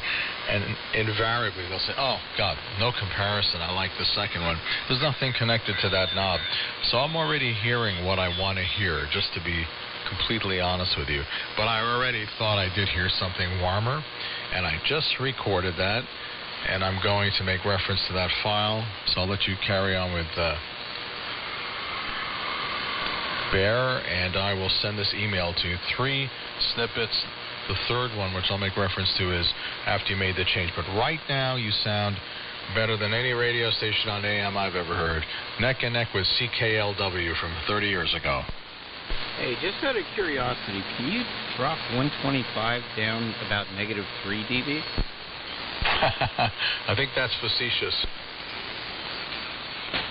Yeah, actually, that purple knob, Gordon, you described is a perfect example of the psychoacoustic effect. No question about it, the power of suggestion. And that's why I will say it again, this whole thing about audio from the microphone to the delivered media to the loudspeaker, it's all an imperfect science. But, yeah, I'm really curious to hear how that final recording sounds, because all I did today, as of right now, is I just inserted 1.5 dB of cut at 125 hertz, and I boosted 50 hertz, 4.5 dB. And I don't know why I had cut 50 hertz originally. I think it had to do with maybe too much phase shift at one time. But now I find I can get away with boosting the 50 hertz band by 4.5 dB. I still can't play around with the 40 hertz bands or below, or else I'm going to start having phase shift issues.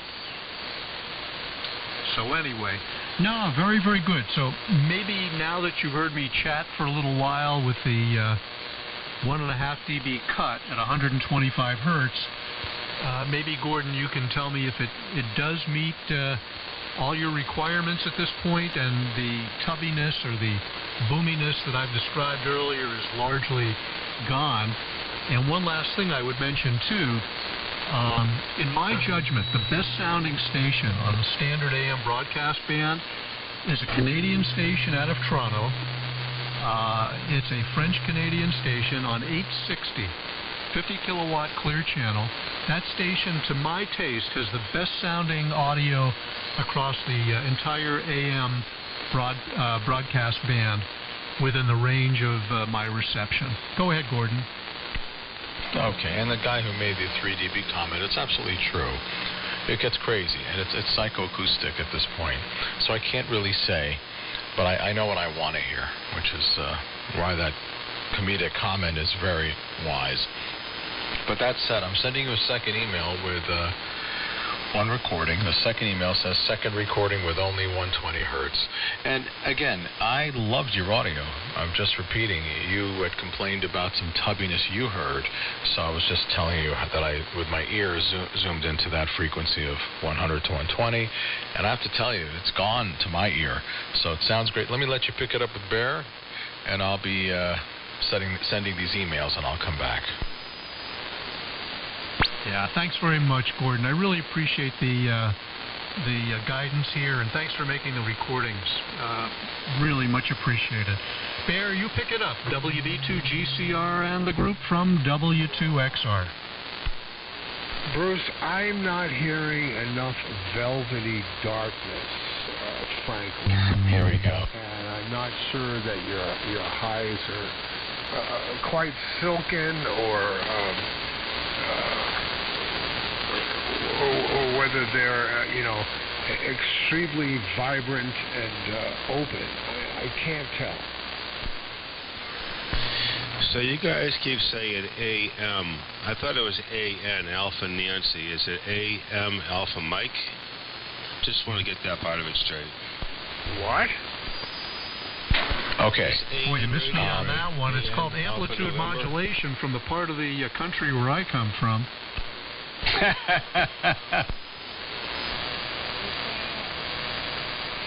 So, Bear, what was that speaker? Was it the Rogers LS3, the one that they had worked in concert with the BBC?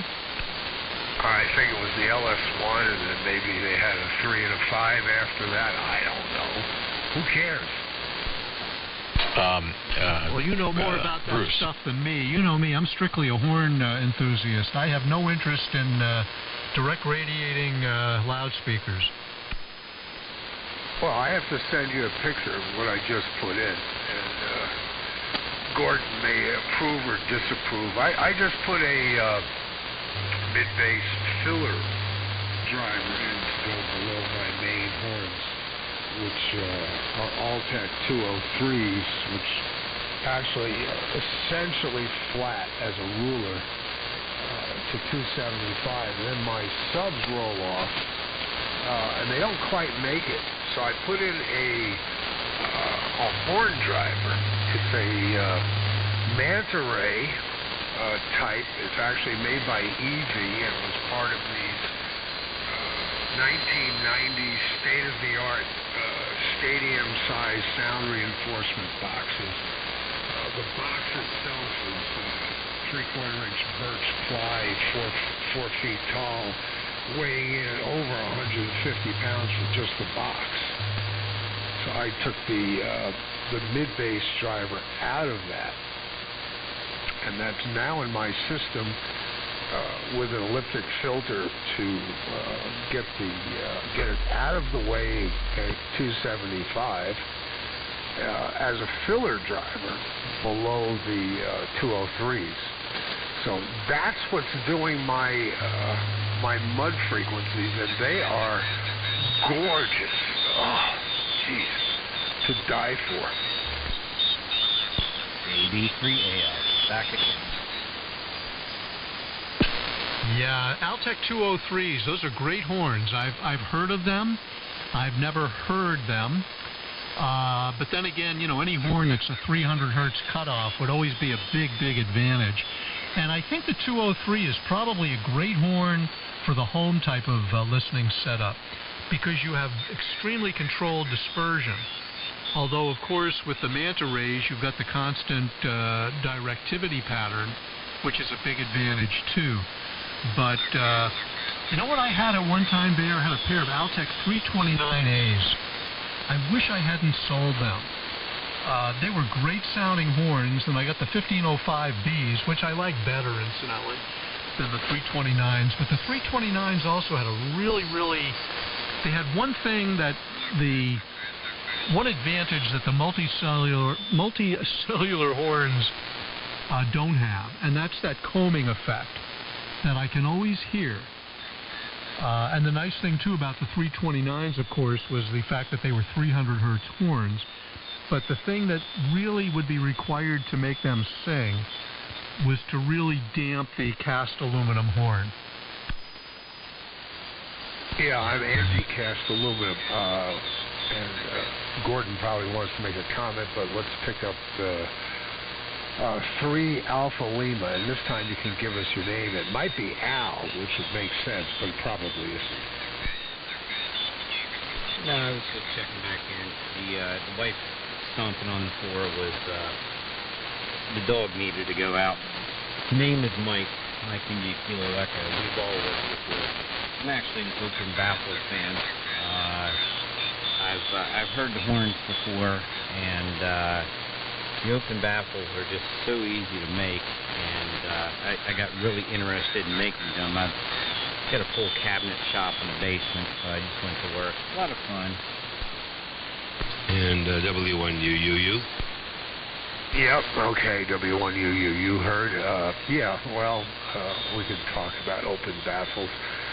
All sorts of issues with that. I prefer an infinite baffle over an open baffle, but we can fight about that. Best 2 out of 3 falls. Gordon, do you have anything for us on this general purpose topic? Okay, and UUU recognized there. Everyone's starting to fade a little bit here. So I won't keep it too long. I'm going to sign here. I finished your emails. There's 2 emails coming, about 4 or 5 recordings. Bruce, again, the second recording, which has a subject of that says 120 hertz only, at least thereabouts. That's the one that you'll hear a definite difference, and it's incredible how 2 dB makes a lot of difference. But you have a lot of good stuff in your voice. I think Bear said that before. A lot of good stuff down there around 120, and that 200, you really need it. There's a lot of punch in audio down there around 200, and you'll get a kick out of this last esoteric comment for the night before everybody slips into a coma with my commentary. And that's that I changed the attack time. We'll talk sometime on the phone. I changed the attack time on the Optimod here for different frequencies. And people think 200 is a muddy frequency, but it's very important. So what you're hearing right now is very slow compression at 200 and 1000. That way my voice will still have peaks to it.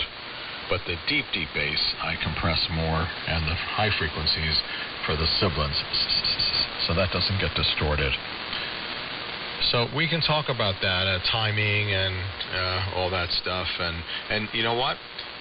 It's much harder to get all these devices to work with all music and all announcers averaged together. When you're just the only operator, you can really tweak these things because it's tweaked to your voice. So that's why I think you can get really far. But you have one of the cleanest, best transmissions I've ever heard. It's just a pleasure to listen to. You could read the freaking phone book. Well, maybe not. Anyway, Bruce, 73. I'll be back later if you guys are around. I think I'll probably skip over you, but I'll be on 160 trying out this new antenna. And Bruce, just give me a quick signal report. We raised the antenna yesterday on both sides to 85 feet. Breaking station recognized UUU. I think, did we lose each other our last conversation, Larry? I'm not sure. I think with your flex, I faded out or something. Anyway, good to hear you. W2XR, good night. And good night, Bear, and everybody for now, or for the night. W2GOR. Great talking with you, Bruce, and amazing job. You've perfected it to the point where you need to go into another field now, maybe cinematography. Over. Wow, what a nice series of compliments. I really appreciate that so much, Gordon, and I really appreciate your help so much, and I agree with everything you said. You know, when it's just one op, you're right. You can really fine-tune this thing to exactly the on-air signature that you want. And I think I'm going to leave well enough alone. I really will listen to those recordings after dinner with my wife in a little while, so I'm really curious to hear what they sound like. But with regard to your signal strength, I can't give you a really good answer, my friend, because first of all, I'm on the R390 today, and when you and I last worked on Monday, I was on the R390A, and candidly, the R390A has a somewhat more generous carrier level meter than the R390. But let me put it to you this way. This is probably a good relative way of determining your signal strength. I was looking before when you were transmitting, and certainly Steve always puts in a powerful signal down here on Long Island. Steve was coming in at 80 dB carrier level on the R390, and so are you. So it doesn't get any better than that. And I would venture to say that if I was using the R390A this evening, you would be literally pinning the carrier level meter all the way to the right, which at times Steve can do as well. But the most important thing is not only do you have a powerful signal, and to use the analogy to FM, it's full quieting, but the quality is literally twisted pair connection between your QTH and mine. I wish you guys were all here in the shack with me right now, where you could gather around the Altec 604C and hear what you sound like yourselves. I think you would be very, very impressed. That's the next technology I'm going to develop. Personnel transfer electronically. Gordon, you have a good evening. You take care of yourself, and I'll talk to you soon. Let me turn it over to you real quick for a final. W2GOR and the group. This is amateur radio station W2XR, Long Island, New York. Now that sounds like a real broadcast station. Listen, you know what? You know, have you ever seen a kid with crayons painting, like let's say a young girl, she's 5 years old, and her hair is kind of like on the desk, and she's gone. Do you know what I'm talking about? I can completely relate to that comment. Yes, I can see it perfectly. In my humble opinion, that's where we go when we do this. And when we're kids, it's healing. This is healing. We say things, we screw around, we talk about politics and this and that. But at the end of the day, it's a chance to slip into that, it's like infinity. You lose time and all that. You forget about your troubles. It's technical, it's toys, it's voice, it's broadcasting. We all loved broadcasting. All of us on here. As a kid, it's the only thing I wanted to do. I'd listen to Cousin Brucey every night. I wanted to be that. So, I did some voiceovers, but I couldn't do everything, so I went with the music. Sometimes I wish I had done more radio. But, and Bear, you actually have a lot of character to your voice. Bruce and I have more of the generic announcer voice, I think. But I like voices with character. When I record singers all the time that have interesting voices, I go crazy. Oh, let me try this ribbon mic. Let me try that. So I don't know. It's got a lot of character and lots of frequencies to play with. But I think that it's exciting when it's hyper reality. I studied cinematography. I had the honor of studying with a guy who did 60 Minutes for 30 years. He did Barbara Walters stuff. He taught me some great stuff, and I bought this beautiful 8K red camera, which is sitting here catching dust because all my films I was directing have now been canceled. Anyway, I'm not here to complain, but it was a big financial hit for me, and the camera's still sitting here. But one thing I learned is that when you think about the lighting you need and the makeup you need, the makeup that Sean Hannity or Anderson Cooper have is enormous, right? And the lighting is so critical. The lenses. Barbara Walters wouldn't let anyone film her for her TV show unless they had a certain filter on the camera that made her face kind of dull and pretty and rosy, and that's what she did. You didn't have that filter, she wasn't going on the air.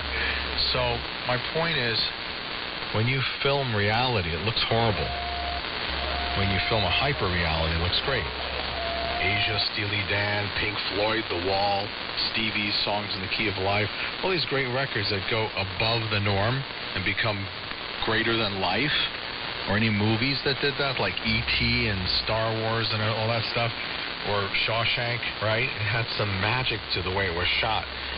You're doing the same thing with audio. We're all doing the same thing. So it may seem like a bit indulgent, but we're trying to get past just communication, and then you start to feel like you said, you guys are here with Twisted Pair, here with me, and you're transporting yourself. So I don't think it's a waste of time. I think it's more fun. It's fun when you build it. It's fun when you screw up. Fun when you learn. And you know what? You sound better than WCBS. I'll make a recording of WCBS. I'm going to send that to you, too. They should hire you, but they won't, because somebody wants the loudness. On that note, over to you for a final while Bear is rolling his eyes, and you, my apologies for the monopoly. I'll listen on my SDR as I spend some time with Christine. Your final to my final to my final. Go ahead. Wow, this conversation could clearly go on all evening, and I think we'd all enjoy it, that's for sure. Well, I'm just curious, that camera, that film camera you had, was that an Ariflex, just out of curiosity? Another interest of mine is film photography, as Bear also knows, both 35 millimeter and medium format. But let's save that conversation, Gordon, for another time. But just on a quick break, because you really piqued my interest about the analogy to film, or let's call it the visual art, which I agree with as well. You know, geez, it's so true how you can alter something, how you can literally alter reality to make it more palatable or less obtrusive or drawing less attention to some particular visual parameter. But again, we'll save the bulk of that conversation for another time. But again, was that an Ariflex that you used? No, you mean the Ari, the German camera? Yeah, they were a big manufacturer of 16 millimeter professional film equipment.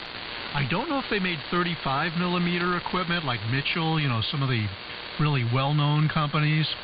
But I'm just curious what you used for your film work. Yes, it's the competitor to Ari, as it's said. Ari, believe it or not, is only 4K. It's like 3800, but this is 8K, so you can shoot something. And there's one place in Florida. Actually zoom in post-production and double it without any degradation, and you're still at 4K. Incredible camera. 16 stops of dynamic range. I filmed Christine at the beach in Florida with the sun almost directly in the camera on the right-hand corner, on the upper corner on the right, and you could still see everything on her face. That's the kind of dynamic range. Amazing camera, a little cheaper than the Ari. The Ari is $150,000. It's crazy. You know, I could never buy that, but you know, you rent it. But it does have a signature look, just like we all have a signature sound. You know, it's a filmic, a little more green looking. The red is like somebody painted the picture. Leonardo DiCaprio, when he directed The Revenant, great movie. A lot of those action scenes were done on the red, and the rest of it was done on the Ari. It must be a red dragon. Talking about so this was certainly not an Ariflex 16 millimeter with a Nagra. This is state-of-the-art digital recording. Yeah, and I heard the comments, guys. Bear, I didn't hear yours. Sorry. Correct. It's state-of-the-art, large format. This is the Red Dragon is a little older, but this is the Red Helium that I have, and I have the Red Gemini. Gemini's for low light. You know, people think that the more pixels, the better. It's not true. I have two cameras. The Red Gemini has very many fewer pixels, but the photo sites are larger. So by being larger, you can film in low light without noise. Anyway, you've got you in there and everybody waiting, so I don't want to be rude. Good night from me, Bruce. Great talking to you guys. This was so much fun. Made my night. Good night. Yeah, same here. We'll talk to you soon, Gordon. Not going to prolong your agony any longer. We'll let you run. All the best to you and to Christine. This is W2XR, and let me turn this number up to W1UUU to Larry, and then you turn this over to Bear. And I'm surprised that my lovely wife has not come down and given me the dinner call yet. And I'm not hastening the experience either. Go ahead, Larry. This is W2XR, and of course, this is Bruce at the mic. All right. Hello, Bruce, and hello, Bear, and Gordon. Gordon, thanks for all your help. Last night, after we were talking, I ended up speaking with that guy in Ohio for quite a while. He sent me some pictures. I need to get back to him. Bear, in tribute to all of your help in getting my negative peaks under control here, I've named my Omnia profile Bear. I've got Bear 2 and I've got Bear 2022. I think I'm on Bear 2022 right now, so it's a little bit out there in the hyperspace or inner space or wherever that is, between spaces, but there is a named profile in honor of all of your expertise. And after we spoke, Gordon helped me a lot with the EQ. I've changed it since then. It may not be pleasurable, but it's whatever I came up with. On speakers, geez, you mentioned EV.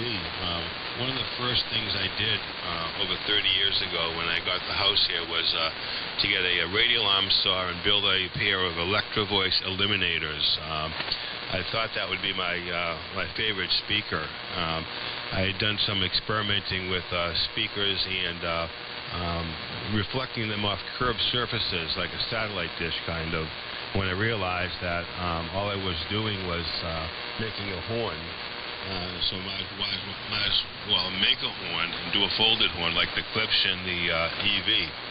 But when I think of speakers, besides the 4311s, which we had at the RKS Studios as reference monitors with Crown D75s, I think, driving those, very, very flat, very unflattering. True, but it wasn't. You really didn't want to listen to your favorite song on that. It really was not flattering. But if you're thinking about the greatest speaker of all time, you'd have to consider Hitler, because of, man, could that guy give a speech? Now, obviously, he was evil. There's no doubt about that, and a horrible person. But the forcefulness, the cadence, the conviction behind it, was able to convince an entire country to follow him into evil. So if you're going to talk about the perhaps the greatest speaker of all times, it just might be Hitler. Over to you, Bear. Geez, I don't have your call in front of me. I think it's something from W1UUU. General Coverage Radio, WB2, WBear 2. No, we're talking about reproducers, not individuals. And the Germans came up with something called the Blattenhaller, which was the highest output ribbon driver ever made, a pure ribbon using electromagnets, if I recall, that was a piece of corrugated aluminum, a couple of feet high and at least a foot wide, maybe more. It had prodigious output, but that's another story. Yeah, okay, Larry.